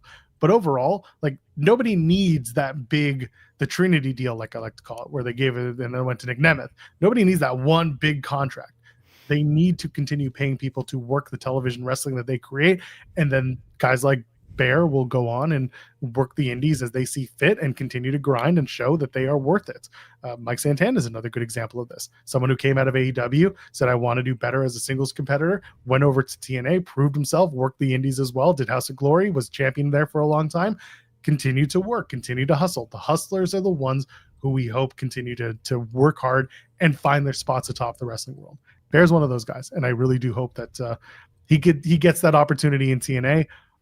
Listen, there's not much faith that I have in the writing when it comes to anybody there, but I hope he at least gets a shot to get to, let's say, the international championship. If him and Macklin having a match, having a little feud over what, I don't know, but some sort of match between those two speaks to me, not just as a fan of both men, but also as someone who could enjoy the way those two would put a wrestling match together, because they have similar mindsets coming from a similar time with different body builds. I think it'll be a lot of fun. Yeah, we shall see. We shall. I keep thinking it's Friday because we haven't had much to talk about today, but we've done 2 hours because we looked at Goop for the first 45 of it. Thank you. Do you want to go ahead? No, what was your moment of Tuesday, Joel, in the world of wrestling? Pass. Wow, pass? No. What happened? This man said pass. What am I going to tell you? There was an entire NXT show. What do you mean what happened? The entire taped NXT show was second-rate talent. It can be Bear Bronson, like you're happy for Bear Bronson. It doesn't have to be something that was on television. It can be a news item. Paul Driver's like, yeah, just pass. Can you go? Fine, set it up again. What was your moment of Tuesday, Joel? Bear Bronson getting a shot with TNA is absolutely the moment. Yes. Your answer sucked. I fed you that answer. You did. What was I going to say? John Cena appeared in a pre-tape. A bunch of matches that were on pre-taped NXT happened. What do you want? Oh, my moment of Tuesday was the announcement that Dion Lennox is in the Iron Survivor Challenge because Dark State stocks up, baby. Yep. Real quick. Well, we do have we do have a Dynamite preview, but do you want to talk real quick about this? It's gonna make the rounds for the next little while. Seth and Becky on Bert Kreischer. Yeah. So Bert Kreischer's cooking. He literally, if you've never seen this before, and I hadn't until today, he literally cooks while he's standing on a kitchen island cooking while his guests are sitting there just like waiting for the food and then eating the food. It's a very interesting concept. It does disarm you a little bit, but Seth Rollins and Becky Lynch were both on this Bert Kreischer cooking show, which I don't know if you call it that. And yeah, Bert was good. I thought that this was different because Bert's not for everyone, but I find him interesting when it's just him and he's talking to people on his own, not with a group of people like anyone else. But I thought I'm halfway through. I will be honest. I'm halfway through. I thought there were a lot of things that Seth and Becky had to talk about that were quite interesting. I mean, they do talk a little about their early experiences in WWE. Seth talking about, developmental in Tampa gave him confidence, and he learned a lot about, coming in as the indie guy with a bunch of bodybuilders. So he knew more than they did. I thought there's some really interesting stuff there about how he kind of developed himself in a way in WWE's developmental system. Meanwhile, like Becky is like, when I was a kid, I was watching wrestling and playing wrestling with my older brother, and I knocked his ass out. And there was like 4 years between them, but apparently her brother like never said anything about this happening. So it's like, good on you, big brother. Becky being really cute, trying to tell Seth that he was a good promo when he was younger. It's always nice to have a partner who bigs you up, even when she needs to lie to get there. There was talk about Unreal and how Bert loved it. Every wrestler hates that show. And Seth, meanwhile, was like, I hate it. And like, we talk about, keeping kayfabe and all this stuff. He basically says, like, you're stripping away pieces of the magic. And so why I'm bringing this up specifically is because one of the early comments that came out was about Seth's his comeback and how he's doing from his injury. And he makes a reference. He says, like, I'm taking the sling off in a month, and then I'm going to take a month off, and then I'm going to hit the gym, which he said, like, after Super Bowl, I'm going to give a shit about my recovery. And that put some people in, oh, is he coming back for WrestleMania time mode? Like, they got a little bit shock and panic. I personally think Seth is already in that mode. He has been rehabbing. I think he's already been working, and I don't think he's, quote, taking time off and relaxing, because everything he said about hating Unreal and wanting to strip the magic away but not wanting to keep it. This is the same guy who tried to lie to you going out of Saturday night's main event going into SummerSlam. I think this is him trying to be like, I'm just going to take it easy because I need to take a moment.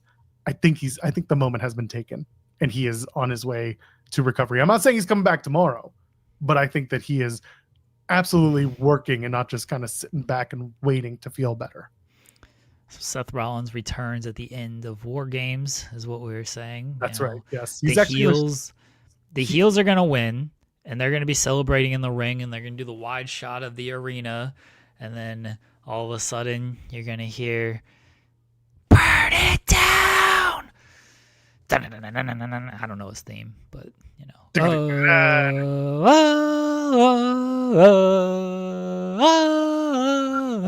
that's what you're going to hear.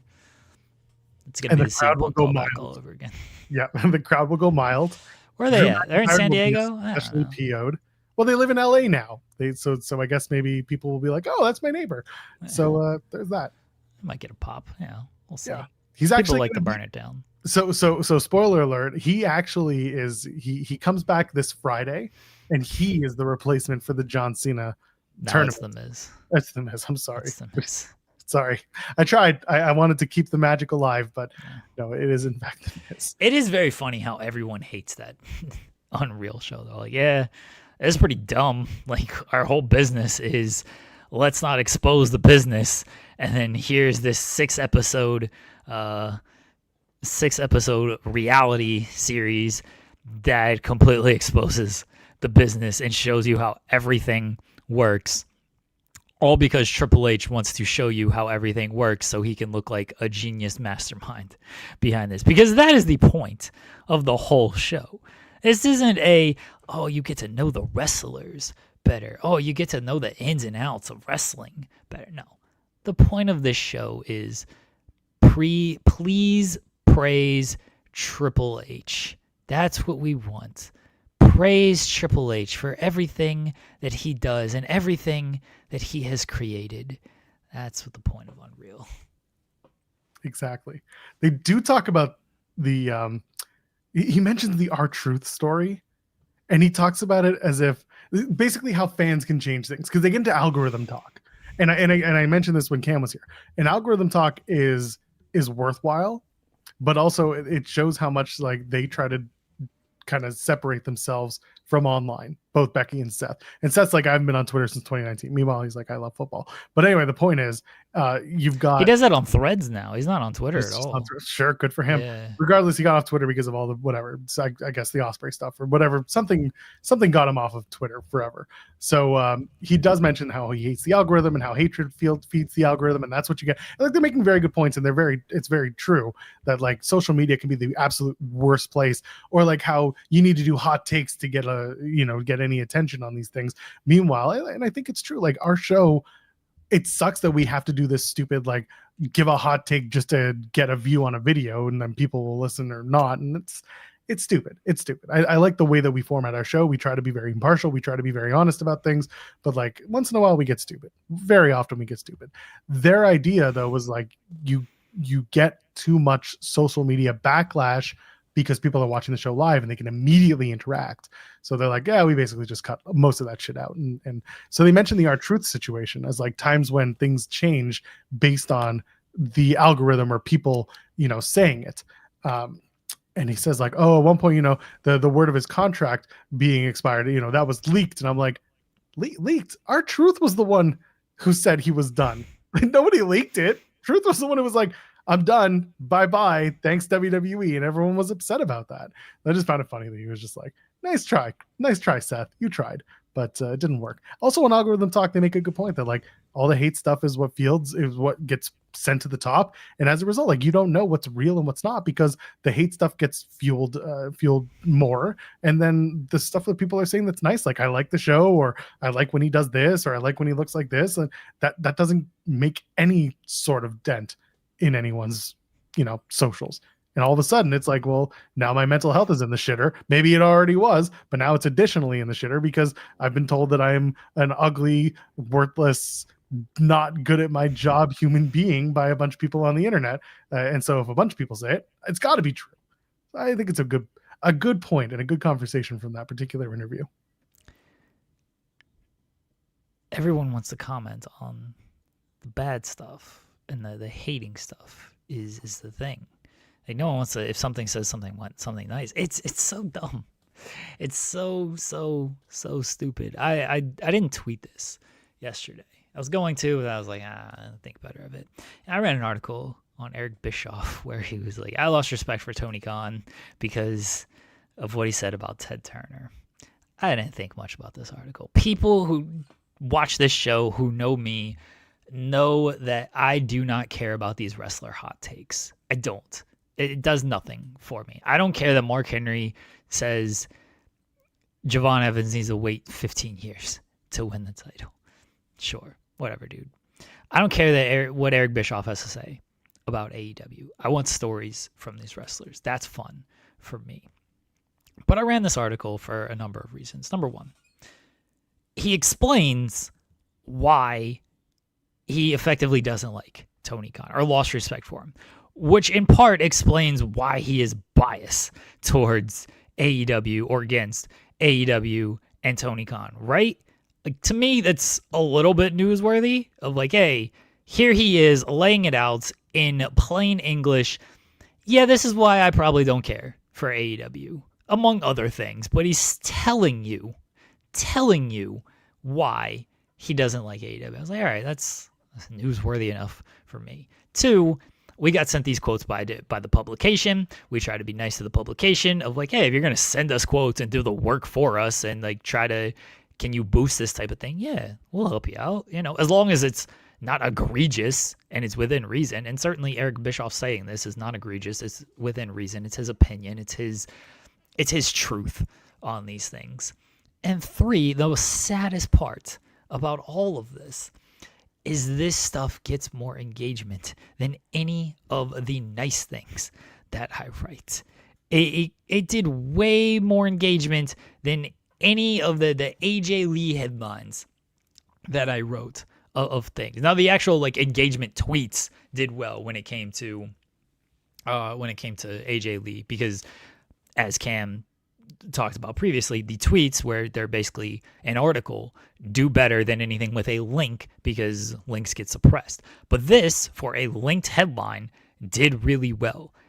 And that's very unfortunate because that's what people comment on. And when I do I fully admit, this is very dumb. MJF and Alicia Toot get a new dog. They now have one dog and one cat. People are like, why is this news? How is this new? Blah, blah, blah. Like, I'm just doing a bit. I'm just popping myself out here. I ain't popping a few people online, but everyone just wants to comment negatively on this stuff. And so that is what people see, is they just see the negative comments, where if you didn't interact with it at all, it wouldn't be boosted at all. That Bischoff thing, if there was no negative comments on that Bischoff thing, it'd probably have about 1 comment. But everybody wants to react negatively to something, and that boosts everything. It's like you don't have to comment, but everyone wants to just critique or again give their opinion, when if you really didn't care, you would just move on and it would not be a bother. Do you know how much dumb shit I see online every single day? Yes. Where I'm like, I can comment on that. I would give my thought. No, it's just, I don't want to promote their terrible work. I don't want to promote their terrible opinions. I don't want to get into anything because I don't think nothing gets solved in this manner. So it's just not worth it. So why don't I move on and do something else with my life?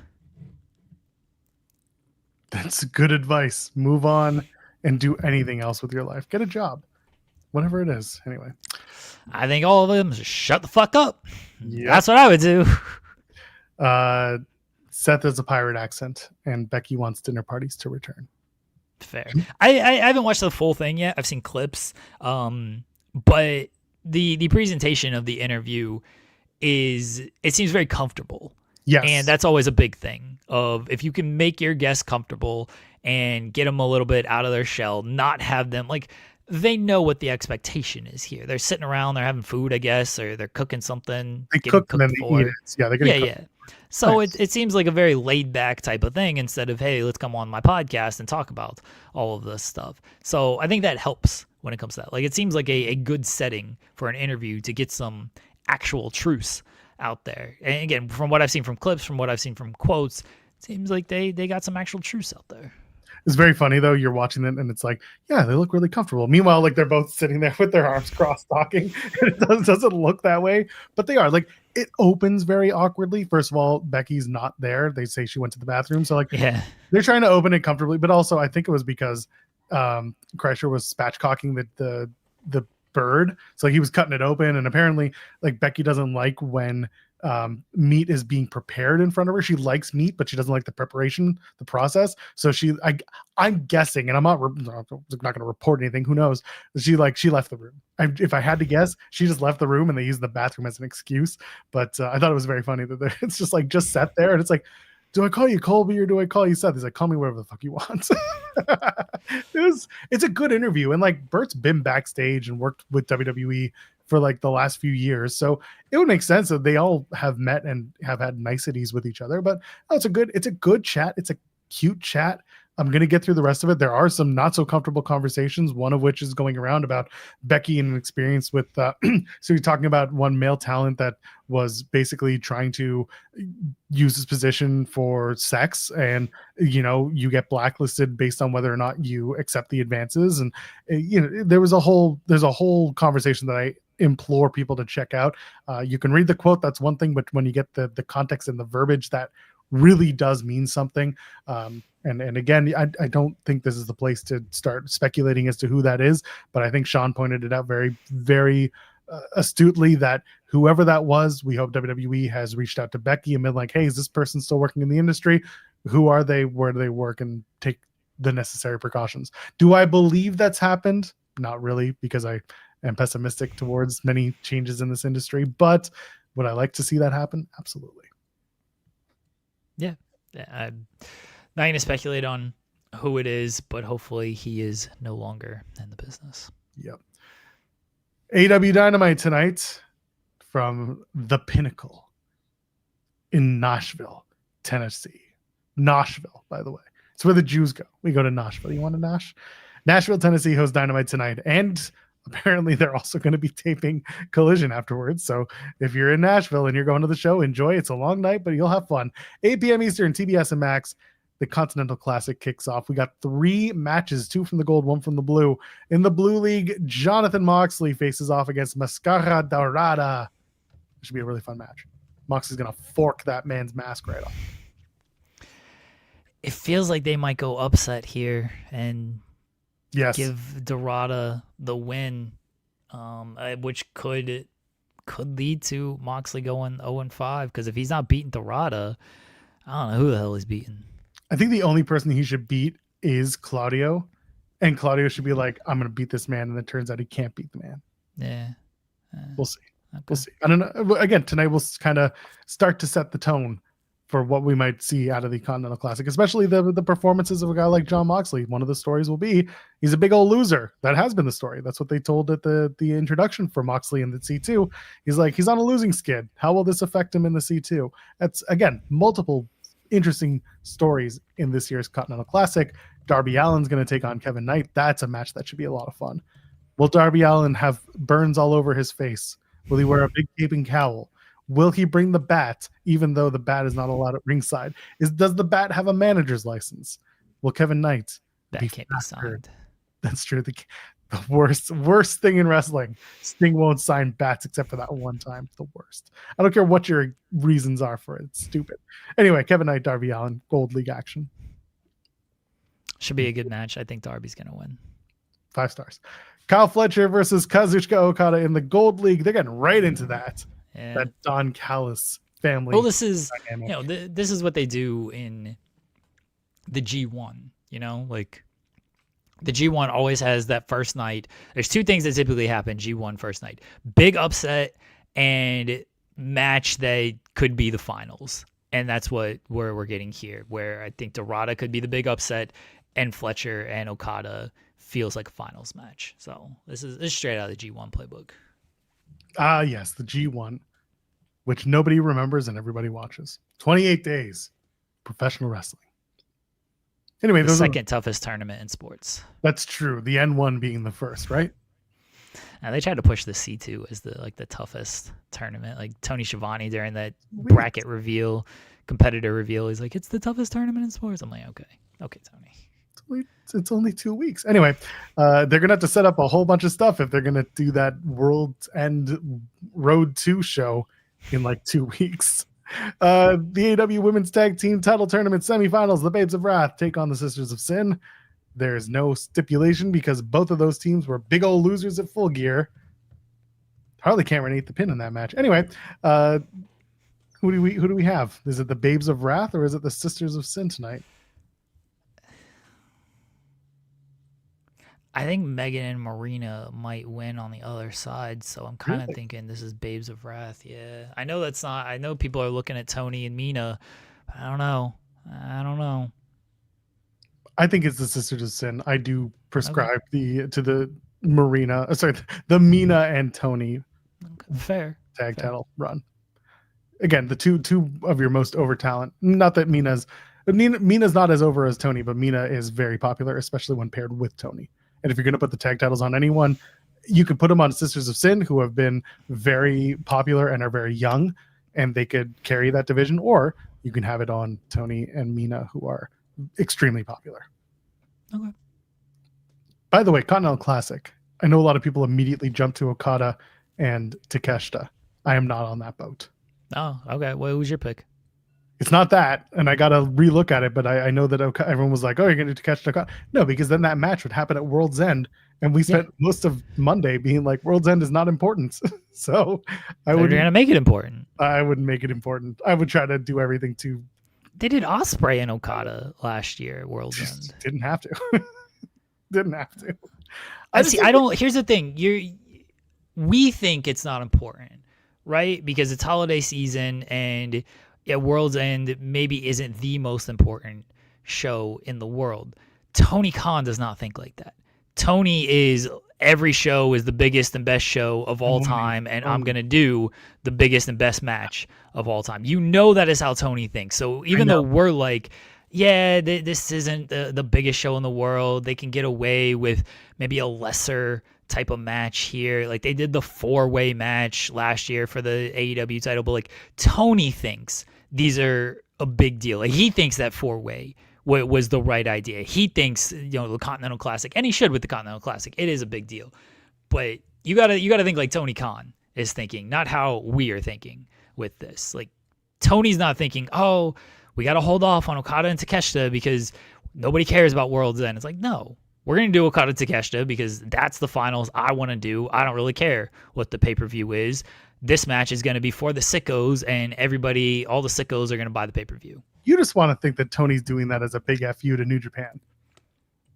I think that part's hilarious, yes. But I feel I'm correct in saying Tony Khan thinks every show is the biggest show of all time, and he's not going to be like, well, I'm not going to do this match here because maybe this show isn't perceived as being bigger than another. Maybe I should hold off until Revolution because Revolution is looked at as the bigger show.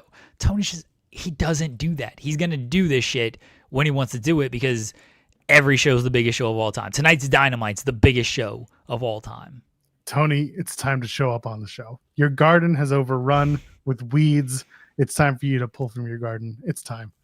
We are the best lit show. What is your pick, though? If you're not going to Takeshi and Okada, what is your pick? You got to give me a pick. You can't just be like, this isn't what I'm going with. I got to look at the thing. Hold on. They got the preview up for the Dynamite tonight. The it's actually pretty short. The Continental Classic. Who's here? I think Okada is going to go all the way. Okada and Takeshi. I know that's the problem, right? Because they're in the opposite. I think they might not do it. I'm looking down. I think Okada and Moxley would be hilarious. All right. I think that honestly, maybe this is not the redemption of John Moxley, but the last chance of John Moxley. Okay. Moxley and Okada. Okay. I think I would try that. That's right. It's possible. I'm not putting anything off the table when it comes to Tony and the way he's going to book this whole thing. Listen, that's just why I'm just like, I just feel like you can wait a little bit. You know what? You're going to wait. Don't do it until Revolution 2027. For Okada and Takeshi. That's right. The biggest Revolution you've ever done. It's a big stadium show. You got a big carnival in the background because you're celebrating that WWE has gone elsewhere for their WrestleMania. So they're like, this is our WrestleMania. Takeshita, Okada, it's time to put it on right now. There you go. All right. I don't think about predictions because I think predictions are stupid. I just don't think that I'm going with the people who are saying it's going to be Okada and Takeshita. That's all. So you are correct. SB3 is correct in saying you're trying to be contrarian. No, I'm not trying to be contrarian. I just don't agree. It doesn't make me contrarian. Do I believe something to the contrary? Yes. That doesn't mean I'm only being contrarian. There are reasons for this. Contrarian would just be throwing it out there with no argument. I mean, that's kind of what you did. I had an argument. I told you what it was, and your retort was Tony likes to think everything is bigger than big. But you gotta have a follow prediction off of this. You're like the people who no, because you're like the people who are like, oh, I put this guy in my top 10. It's like, all right, well, who are you taking out of your top 10? You can't have a top 10 with 15 people. That's dumb. You can't do it. You can't just be like, oh, I don't think it's going to be this man. All right, well, what do you think it's going to be if it's not this? It's like having wrestler of the year. January 2026. Who's your wrestler of the year? No, you can't, Paul Jarfin. Your top 10 can't be 15 people. If you're going to put somebody in the top 10, you got to take somebody out. Whatever your argument is, if you don't want to include somebody for a certain reason because you didn't watch them, okay, that's fine. You don't have to. But you got to have an actual top 10 with not 15 people. You can have 200 people if you want. It's your list. It's not a top 10 then. Who's on your Mount Rushmore? You get 4 people. You get 4 Well, people. someone always wants to put a fifth face up there. So, like, what's the difference? Lists are malleable. They're not binary. They're not malleable if it's a top 10. You get 10 people. Oh, 10 is not a number you need to worry about. Stop it. 10 is a construct. No, Luis. You don't get 1A, 1B. Stop it. I love it. This has turned into the worst conversation ever. SP3, this is your fault. The Ops celebrate AEW World Champion Mimosa Joe. You'll see Hook, Hobbs, and Katsuyori Shibata. And they're all going to be like, this was a big plan. I planned to beat Hook twice. Hook was always going to be a big loser. And the reason was because you fans stink and I deserve to be the champion. Ha ha. Is that going to be what they do? Or are they going to have an actual reason for why Hook rejoined the Ops? Then it is 1 and 2 and then 3. I don't even have this tab open anymore. I've got the super chat lined up for when we finish the show. So I don't care what the chat's saying at this point. It is not 1A, 1B, and then 3. It is 1 and 2 and then 3. Luis, I understand Luis's argument a little bit, but I don't like the people who are, again, their top 10 consists of 15 people. Like, oh, I think Steph Curry should be in the top 10. Okay, then who's out if he's in your top 10? Give me your top 10 if Steph Curry is there. Who are you leaving out? And if you have, all right, well, I don't think that Shaq should be in there. Cool. It's your opinion. That's your top 10. But too many people are just like, I think this person's in the top 10. Tell me who's out then. It comes same thing with all-star voting. It's like, oh, this person got snubbed in the all-star game. Okay, then who are you taking out? You can't just add a bunch of people to the all-star game just because you think somebody got snubbed. You got to take somebody out in that case. Guys, Dumb. These are the arguments that create the AEW National Championship. And you people are feeding these arguments. So stupid. This is why the Speed title exists. This is why the Cruiserweight title comes back every 5 years, only to be then melded into the North American Speed title. How many top weeds are in the top 10? Are we talking like chat or like guests? There's only 3 top weeds ever. Only 2. It's who Vala is it? Benzino hour. Vala That's Benzino. it. I thought there was a third for one reason. No, that's Jesus. it. So I don't know how many top. Again, we're talking guests, like who are in the top 10. Nah, I don't know. Paul London, number 1. Paul London's definitely. Paul there. London is 1 through 9. The Squirrels are 10. Yeah, Paul London's definitely in the top 10. So what does Hook say tonight, or what do they say for Hook? Hook comes out and he's eating his chips. And Samoa Joe is like, we got Hook back. Everybody wants to know why Hook did what he did.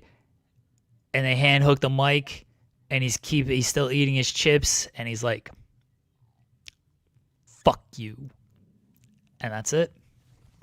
Uncle Dongson's super chat saying, I believe the Buds haven't been in last place since the Harold Ballard days. Thank God the Raps are smoking hot, winning 8 straight. If you're a Leafs fan, abandon all hope, ye who enter here. Stop being a Leafs fan. I promise there are better options for you. I don't care who they are, just not the Leafs. Go away. Stop it. Austin Matthews is supposed to be back today, tomorrow, Sure. whatever the next game is. Yeah. God bless. Have fun. Yeah. I still ain't going to go to a show unless it's free.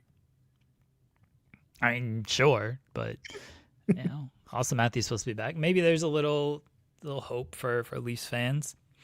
Probably not. The playoffs haven't started, so that's when things are going to get really dicey as usual for the Leafs. And it's not a great team this year. Really? I think they'll get into the playoffs. I think they'll still get into the playoffs, but it's rough. The Ducks could be a Ducks. Ducks are good this year. Yep. You could be a Ducks fan. You could be a Sens fan. They're middle of the road. Come on. Sharks are fun this year. Avs play the Sharks tonight. I'm looking forward to that game. They beat us in overtime last time, so but it was a good game. I like the Sharks. They're fun. They're a young, fun team. Macklin Celebrini's legit. Will Smith gets jiggy with it. Am I rhyming there? They do have a player named Will Smith. He also plays baseball. Yeah, there's a lot of Will Smiths. It's very common. A lot of Will Smiths in professional sports. It's awful. Andrew Zarian, this show is not live. We're a taped show. We just happen to be picking our time to say this is not a live show.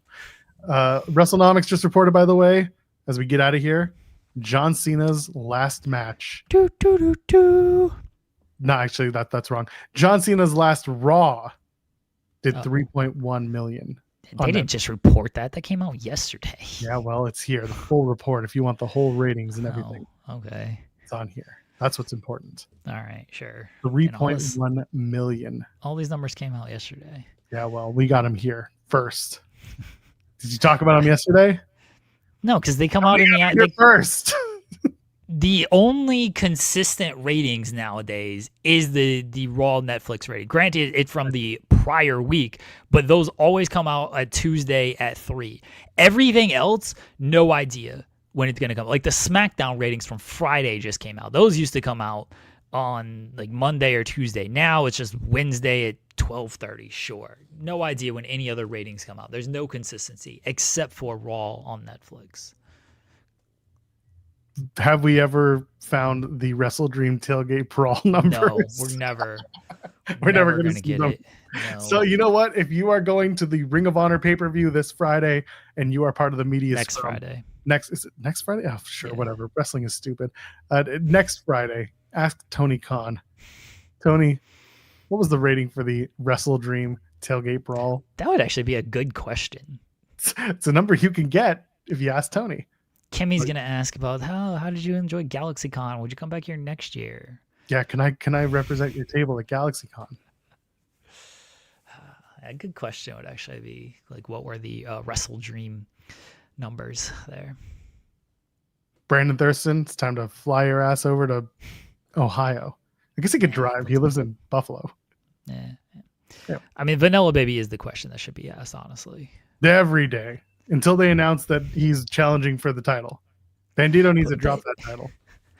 They have like a week left before that show, and they have no world title matches. This is every single time Ring of Honor. But it's just very funny. They're going to announce everything tonight and be like, "Oh, it's because we're going to do this." They're going to announce the ROH world title match tomorrow, or they're doing that Black Friday show this year, so that's when you'll get the ROH world title match. Again, I keep thinking today is Friday. Clearly, I'm cooked. It's over. Okay.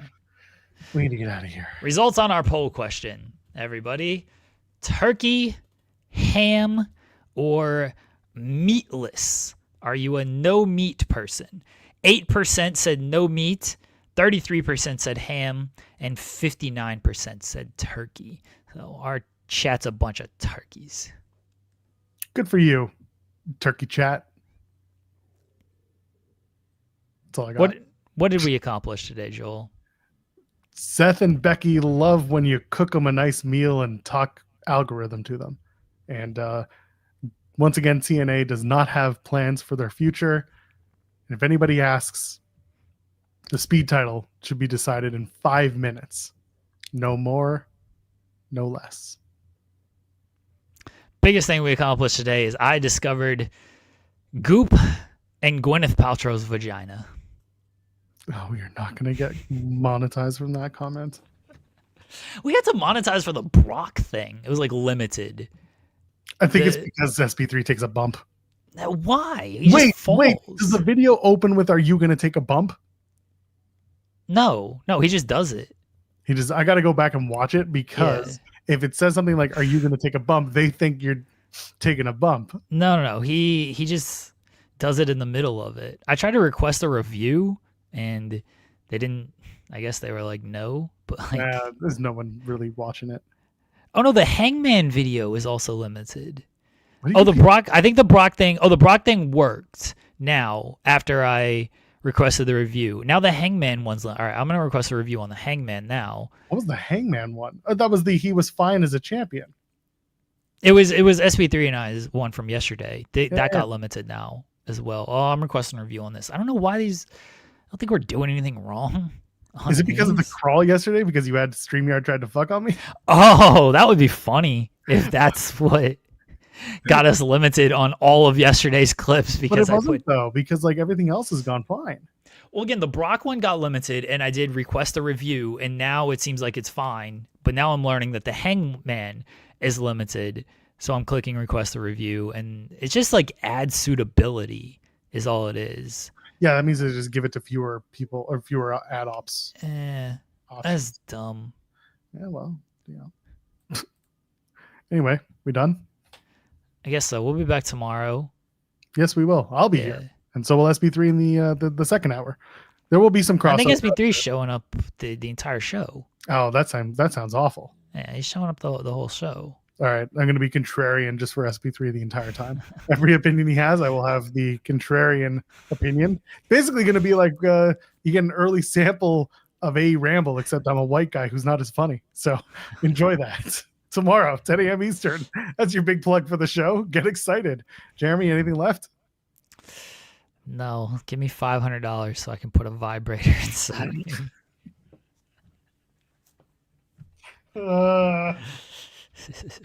For Jeremy Lambert, you know who I am, you know who he is, and hopefully not too much of him, because that's a lot. Tomorrow, 10 a.m. Eastern. Ladies and gentlemen, friends beyond the binary. See you in the next one. Cheers.